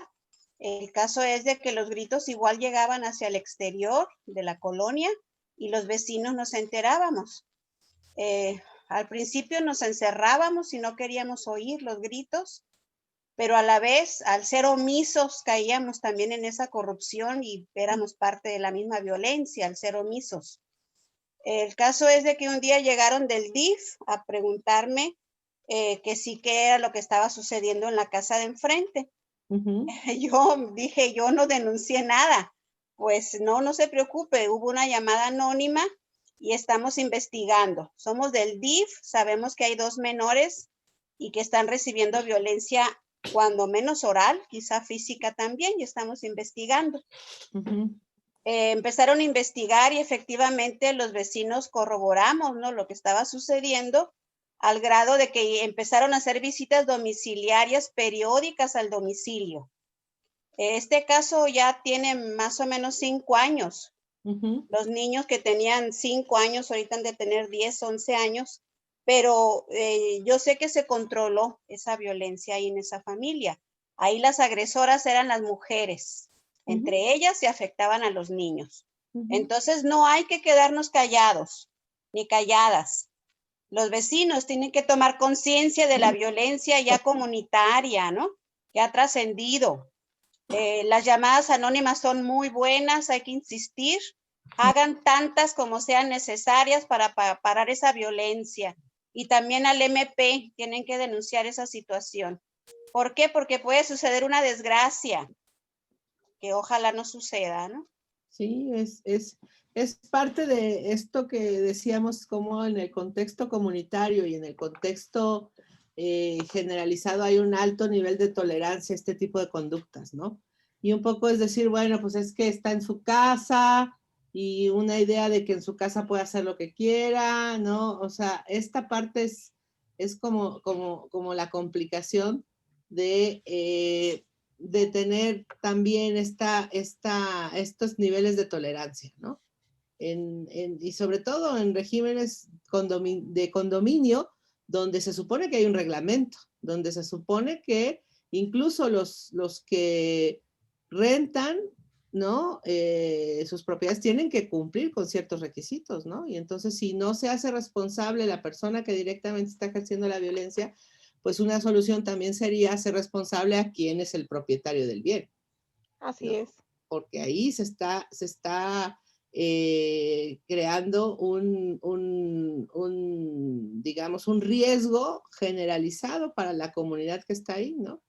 Para los niños, las niñas, no solamente porque ya no pueden salir a jugar, sino porque están presenciando los actos de violencia, los están escuchando, ¿no? Y están viendo además que nadie hace nada, ¿no? Entonces, claro, pues nosotros vemos eso y decimos, pues eso se puede, ¿no? Y no pasa nada, ¿no? Entonces, Perdón. Sí. Y el otra vez mencionábamos cuando la primera clase, creo que fue la imagen del que estaba golpeando, y no se comentaba que eso se sigue de oficio, o sea, aunque la señora no denuncie, los vecinos lo pueden denunciar al momento de estar escuchando que le está dando sus moquetazos, aunque ella no denuncie, y se supone que tiene que acudir a una unidad y corroborar el hecho, o sea, no porque ya no lo denunció, sí se sigue de oficio, porque hay una violencia y saber si en esa casa viven niños. Claro, porque además acuérdense que la flagrancia, cuando ustedes denuncian, acuérdense que hay una flagrancia que es la flagrancia por señalamiento y que la policía no necesita presenciar los hechos para intervenir, ¿no? Esta es otra de las prácticas policiales que a veces siguen permitiendo que este tipo de cosas sucedan porque no intervienen, ¿no? Porque no hay una definición de la autoridad de decirle, oiga, usted no puede hacer eso, ¿no? Entonces, claro, la otra persona, al contrario, pues lejos de medir un poco y decir, no, pues ya vino la autoridad y ya me ya me llamó la atención, ya me advirtió o ya me llevó, ¿no? Pues no pasó nada, ¿no? Vinieron, les dije todo está bien y se fueron y claro, pues esto hace que el acto se repita, ¿no? Y es una Como que lo situación bien hace más. complicada, ¿no? Mándeme. Como que lo hace más autoritario a él, como No, bueno, pues lo empodera, ¿no? lo Y es que empodera. aquí es una situación tan, diríamos, pictórica porque la golpea, luego ella como que se quiere ir y luego le dice, vente, nadie te va a amar como yo te amo, eres el amor de Claro, mi porque vida, mi cielo, que no sé qué, pero de una forma, wow, que me quedo yo sorprendida de lo que pasa en esa casa. De novela. Realmente. claro, hasta que un día la mate, ¿no? Sí, y no digamos porque pues como es una persona violenta, agresiva e impulsiva se ve, digo yo, o sea, si me está diciendo, oye, te voy a matar a los perros, realmente me da miedo que un día salga mi hijo, saque la pistola y pum, porque pues a final de cuentas no conocemos a esa gente y no conocemos de qué son capaces realmente. Así Y es, la ¿no? verdad, ahorita con tanta violencia que existe, la verdad, sí preocupa tener Hubo un vecinos caso en entonces así. Monterrey, de hecho, hace poco, donde un adolescente va y le dice a los vecinos, ¿saben qué? Bájenle a la música, sacan una pistola y lo matan. Sí, pues es que eso es parte de pensar que los problemas se solucionan a través de la violencia, ¿no? Entonces, si está con la música a todo volumen, en lugar de que yo recurra a la autoridad, voy y le toco, ¿no? Porque yo lo puedo enfrentar y bueno, pues si sale el otro y dice, sí, los problemas se solucionan con la violencia, te doy 3 tiros y ya acabó el problema, ¿no? Sí, ¿Por qué? maestra, Porque no tenemos confianza en la autoridad. Sí, adelante. sí, quería participar. Adelante. Yo trabajo en una unidad contra la violencia aquí en la ciudad de Mexicali y el día 25 va a ser un año que en mi fraccionamiento, 3 casas de mi casa, yo me estaba bañando y mi casa es de 2 pisos y empezaron un escándalo. Yo salí, me arropé con tanto frío, pero ya es por inercia, ¿no? O sea, escuché gritos, auxilio. Voy y estaban golpeando a una mujer. Me acerco sin medir el riesgo para mi persona, porque traía palo el señor. Le digo, ¿sabe qué? Déjela, aléjese, ahorita le voy a hablar a la unidad. Y como pude, convencí. Prende el foco, hijo, si quieres. Convencí a la persona para que esperáramos a la unidad. Y llegó la unidad, les expliqué el caso y yo pensé que la señora iba a ir a presentar su denuncia. Regresé en la noche, no vi a nadie, dije, pues entonces sí la señora fue y presentó su denuncia. A los 2 días ya estaba la señora ahí y a la fecha de ese acontecimiento la sigue golpeando. Es que es tan fuerte la codependencia que tiene la víctima con el agresor, que si no se deja ayudar o no solicita ese apoyo, va a ser muy difícil que salga de ese núcleo, de ese círculo vicioso. Eso es en relación a este asunto. Y yo siento que la sociedad cada vez está más carente de valores. El día de ayer, no lo puedo creer y se los comento para que vean la violencia que existe y dónde está la autoridad. No obstante que yo trabaje para el gobierno, me pregunto dónde está la autoridad. Yo estaba velando a mi madre y enfrente del velatorio estaban arrancones de carros y la policía, bien gracias, en la esquina. Se cometieron diversas infracciones de tránsito, diversas infracciones al bando de policía. Se le habló al 911, se le habló a sindicatura, a todas las autoridades vistas, nunca llegó. ¿Cómo es posible que a este grado llegue la violencia? Y sobre todo, enfrente de la autoridad. Es mi comentario desde aquí, desde la ciudad de Mexicali. Desconozco cómo estén en las otras ciudades, pero al parecer compartimos los mismos temas de violencia. Gracias y la felicito. Muchas gracias. Bueno, pues es que es parte de esto, esta tolerancia a la violencia, es parte de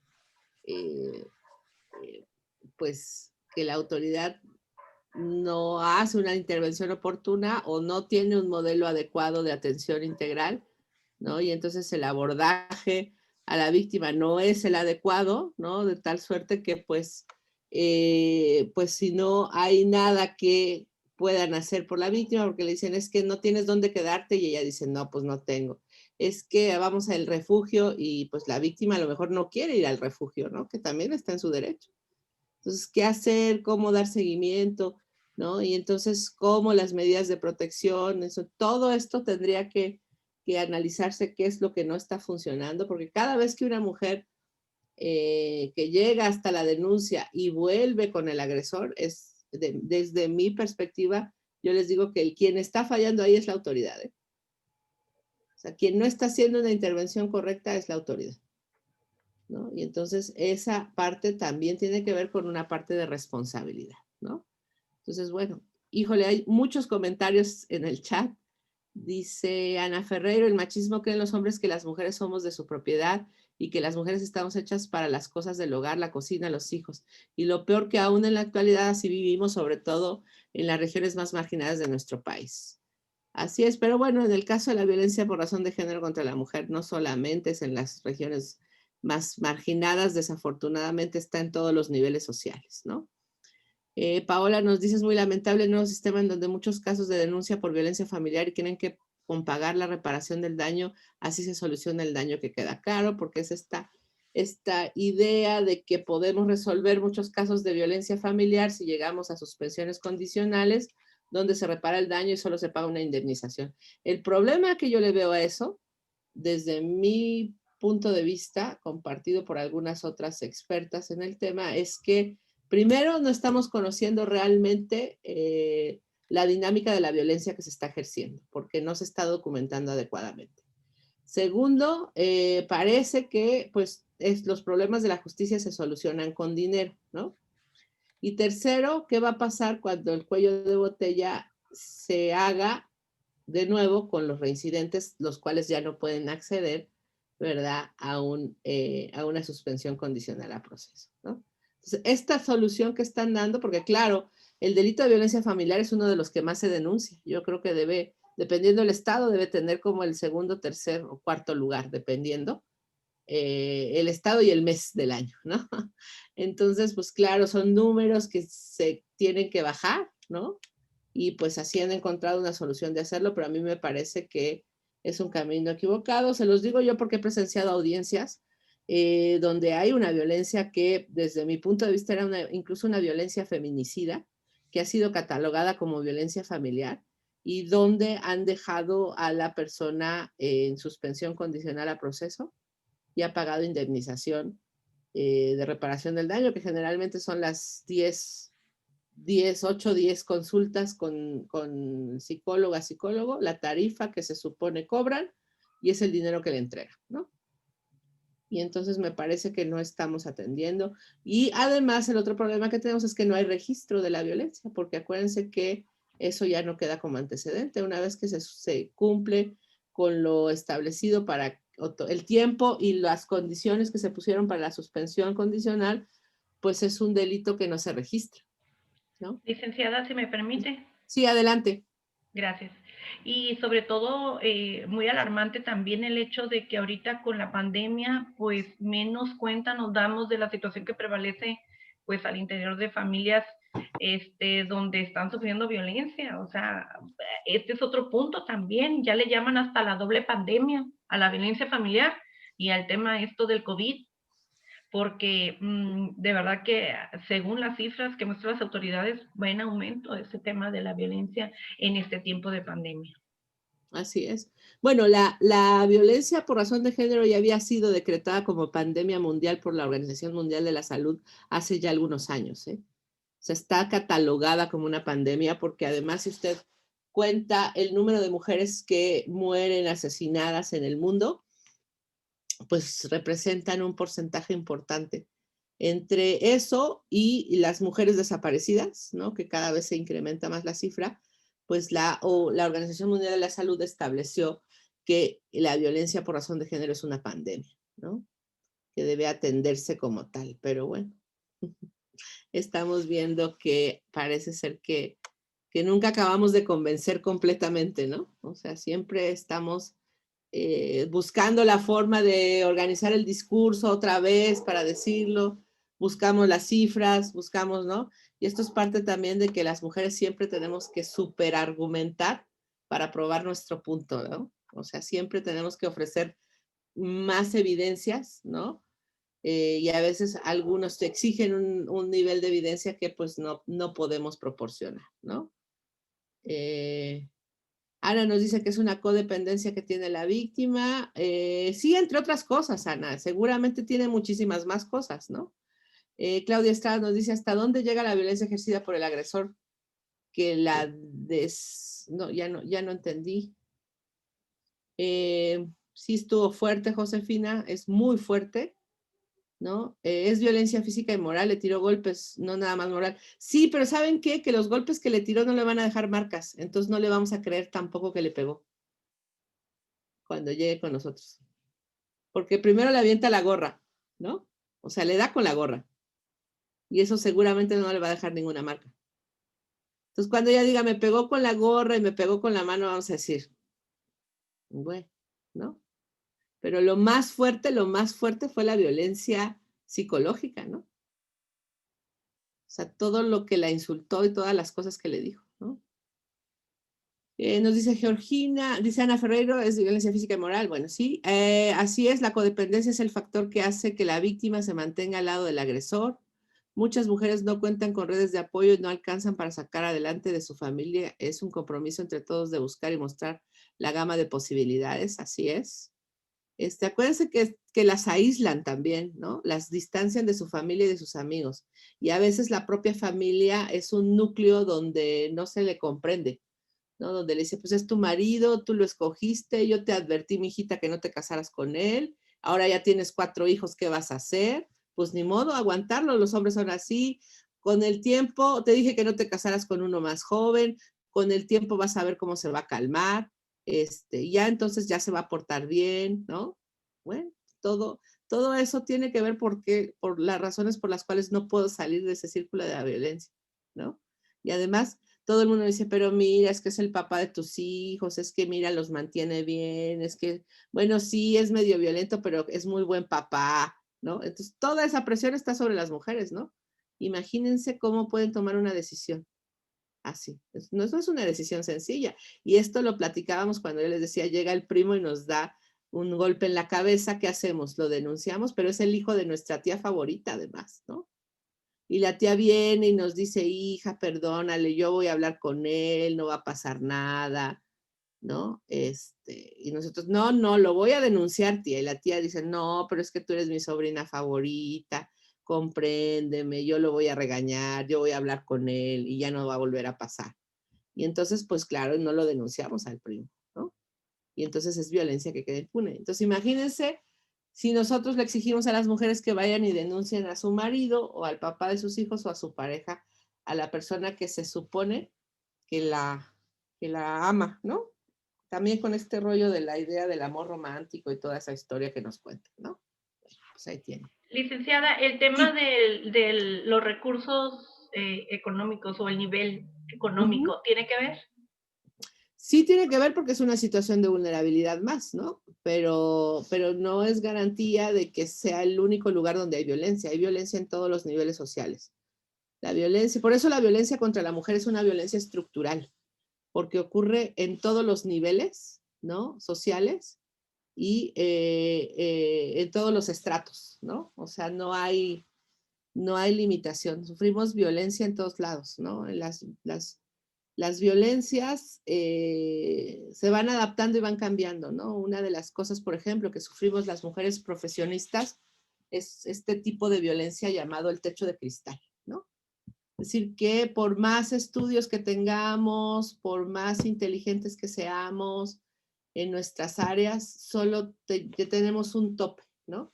Por ejemplo, nuestra Suprema Corte de Justicia tiene 2 ministras nada más, ¿no?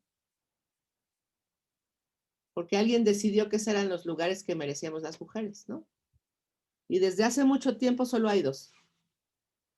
¿Y por qué no 5 o 10, no? Bueno, eso tiene que ver con, eso es una violencia que se ejerce contra la mujer.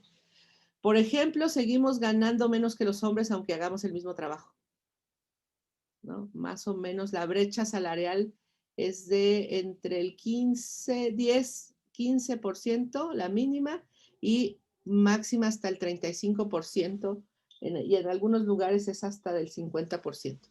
Si un hombre que hace el mismo trabajo que nosotros gana 50% más que nosotros, ¿no? Ese es un tipo de violencia, ¿no? Por eso decimos que la violencia contra la mujer es una violencia estructural.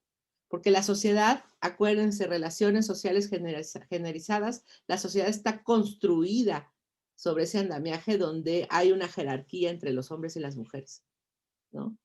Entonces, y así muchos tipos sufrimos violencia obstétrica, las mujeres, aun cuando tenemos cierto estrato social, cierto nivel social, también sufrimos violencia obstétrica, ¿no? Y de otros tipos de violencia, además.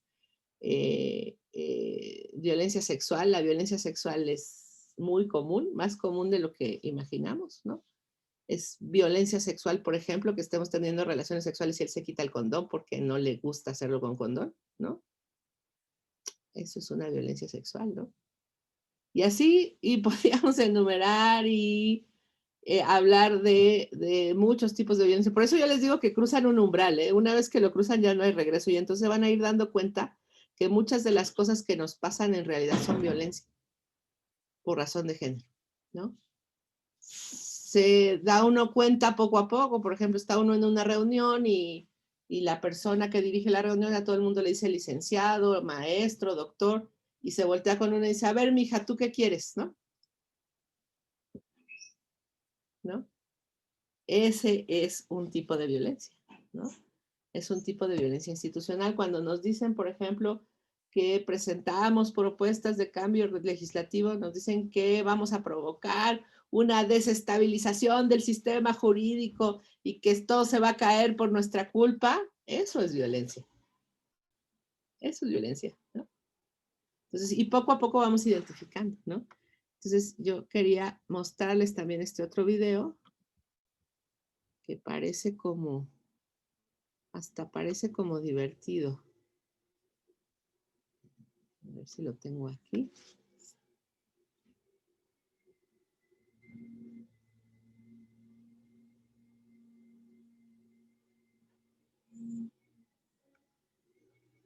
Denme un segundito, por favor. Es aquí.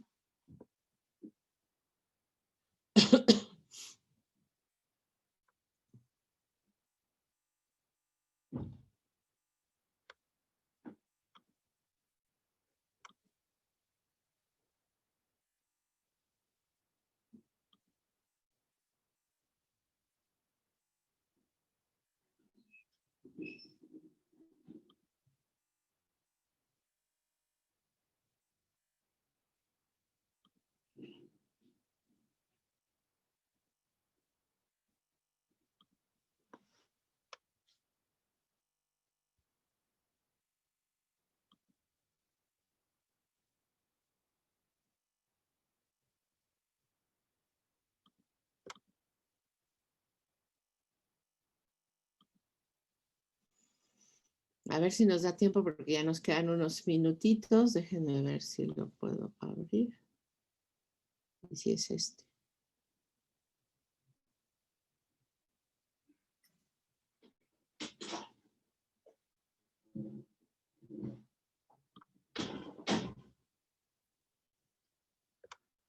Sí, es este, me parece.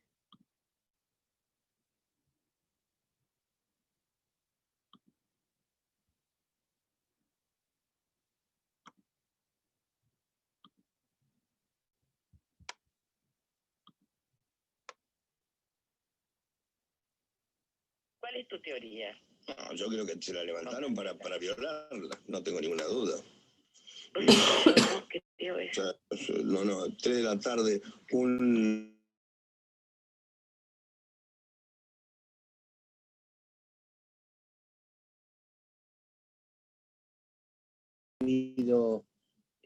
algo sexual. No surge de la autopsia que haya sido abusada. Yo te voy a dar datos certeros que hasta ahora van trascendiendo. A la data de la muerte está muy golpeado el cuerpo. Yo tengo versiones que fue golpeada. La nena estaba sufriendo, estaba siendo extorsionada, estaba siendo golpeada. Esta nena murió, la cortaron el cuello.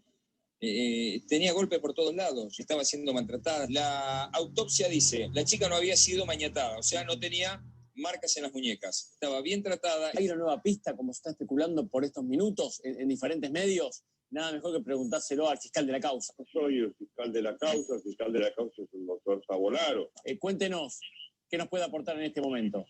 En realidad nada. Hoy no hay una pista nueva, se habla de una pista con 70% de chance de veracidad. Hoy no existe esto. No, para...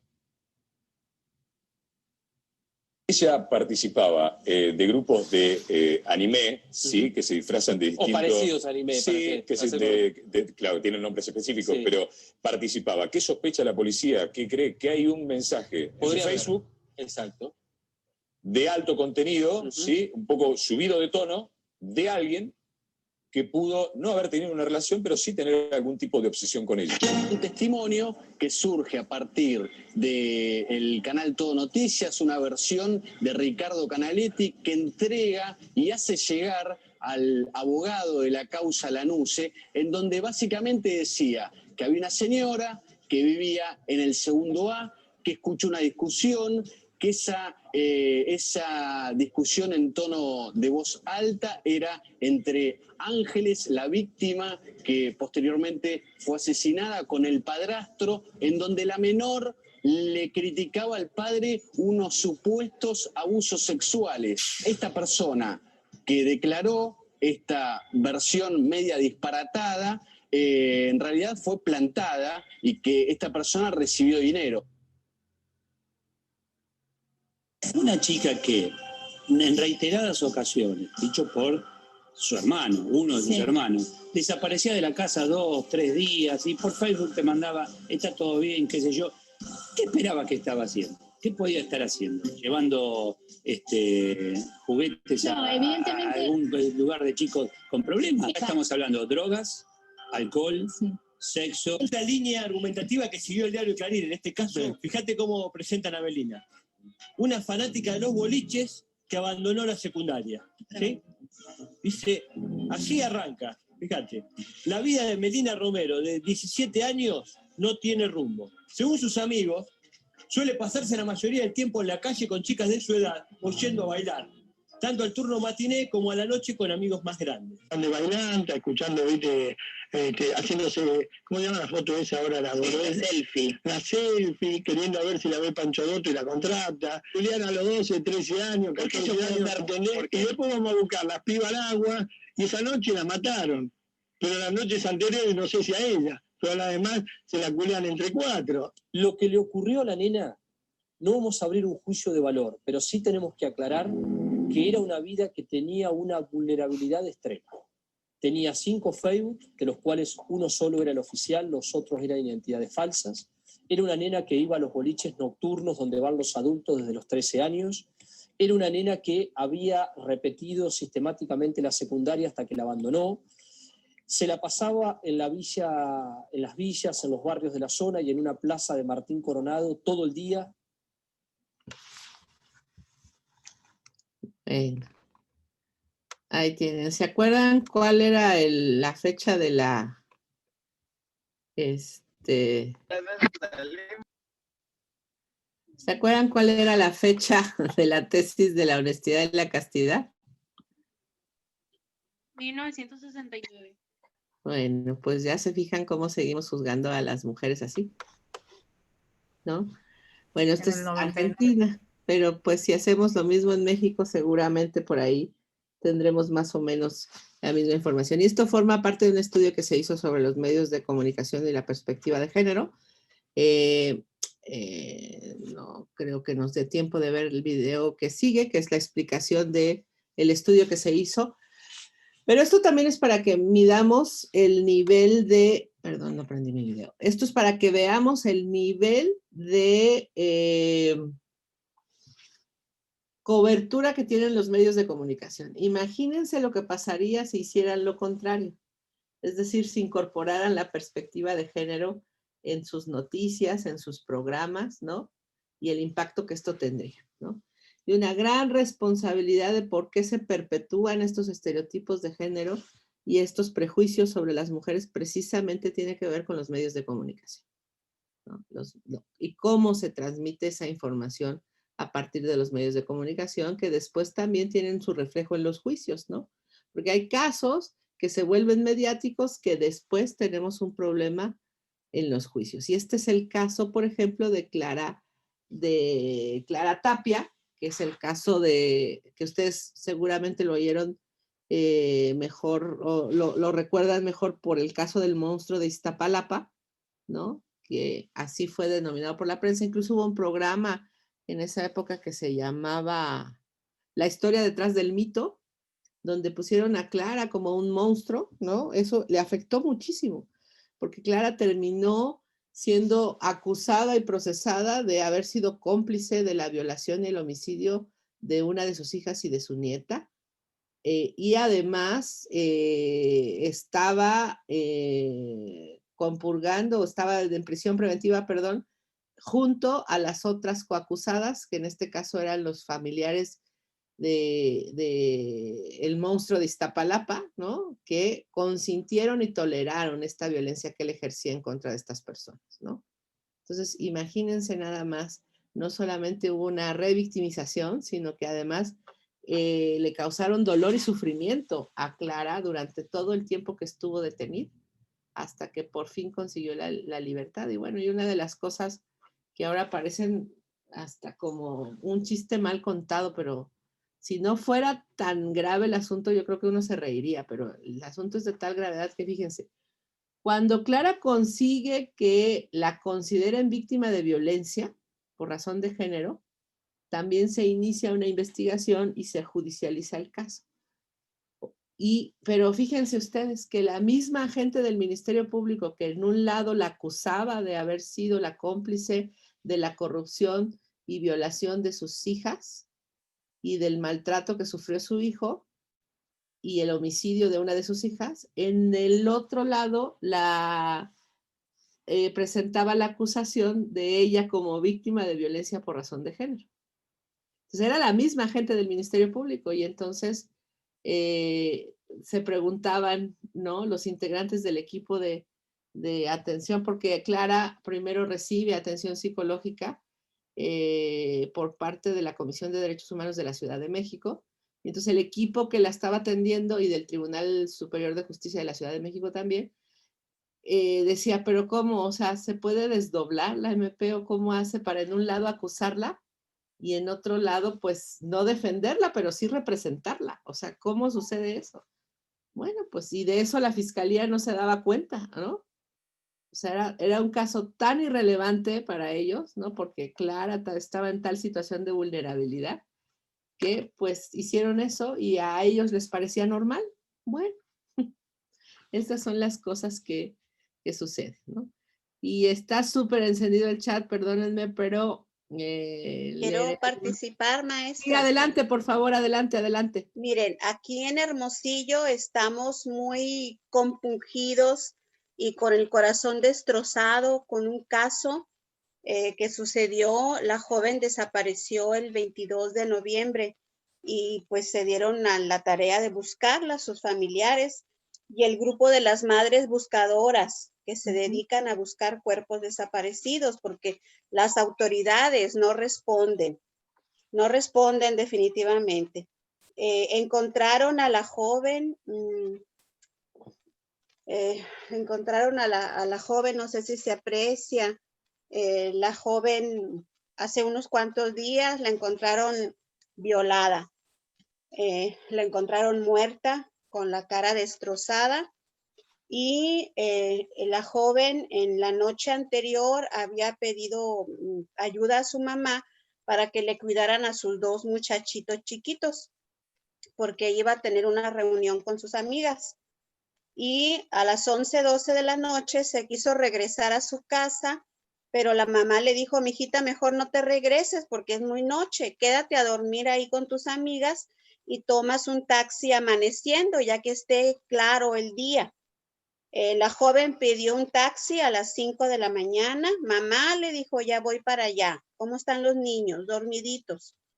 La muchacha de 25 años pidió un Uber. La joven se subió al taxi y desapareció el taxi, ¿no? El Uber quedó abandonado. El joven que conducía el Uber está desaparecido, huyó. Y acaban de velar a la joven con el féretro sellado de lo que encontraron, la atrocidad. El viernes 11 cumplía años de edad la joven y estamos organizando una marcha de manifestación pidiendo que las autoridades pues no toman cartas en el asunto de estas atrocidades, feminicidios que ocurren a cualquier hora y todos sabemos que van en aumento, ¿verdad? En promedio yo creo que ya llegamos a 11 feminicidios diarios. Y acá en Sonora la violencia está sumamente alta. Ocupamos el tercer lugar a nivel nacional de personas desaparecidas, hombres y mujeres, ¿no? Entonces, pues ahorita es una situación que estamos viviendo que nos llegó muy de cerca. Claro. En mi caso particular, yo no sabía que era sobrina de una comadre mía, que apenas el día de hoy me enteré que era conocida. Yo no la conocí en persona, pero a mi comadre sí la conozco en persona y pues me platicó todo el caso. Entonces, está muy cerca de nosotros este tema, más de lo que creemos. Cuidemos a nuestras hijas. Está ocurriendo una situación tremenda. Aquí en Sonora se está comunicando que las mujeres no deben de ir arregladas, peinadas, maquilladas, con aretes, llamativas. O sea, llamar lo menos posible la atención, ¿no? Se está circulando esa alerta porque los hombres se creen poseedores de las mujeres, propietarios de las mujeres y que pueden hacer con ellas a su antojo lo que quieren, ¿no? La situación está tremenda en la República. Yo creo que una gran parte que podemos abonar es la educación desde temprana edad. La educación tiene que cambiar con nuestros hijos. Los niños desde pequeños tienen que ser educados de otra manera. Y por otra parte, la drogadicción, está todo lo que da. Porque un hombre también alcoholizado y drogado puede ser capaz de todo. Estamos cumpliendo un año también de la muerte de la antropóloga, socióloga Raquel Padilla, quien murió a manos de más de 50 cuchilladas en la cara, ¿no? Que la mató el hombre de diferente posición social, ¿no? Ella, una doctora en antropología, y el hombre, un indígena, bueno, indígena porque es yaqui de acá de la comunidad, al cual le dieron 50 años de prisión, ¿no? Bueno, el feminicidio está en todos lados, ¿no?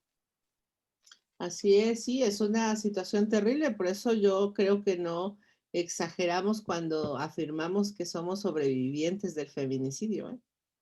Es un tema bien complicado y bueno, pues por más recomendaciones que se le haga a las mujeres, lo curioso es que siempre se nos recomienda a nosotras, ¿no?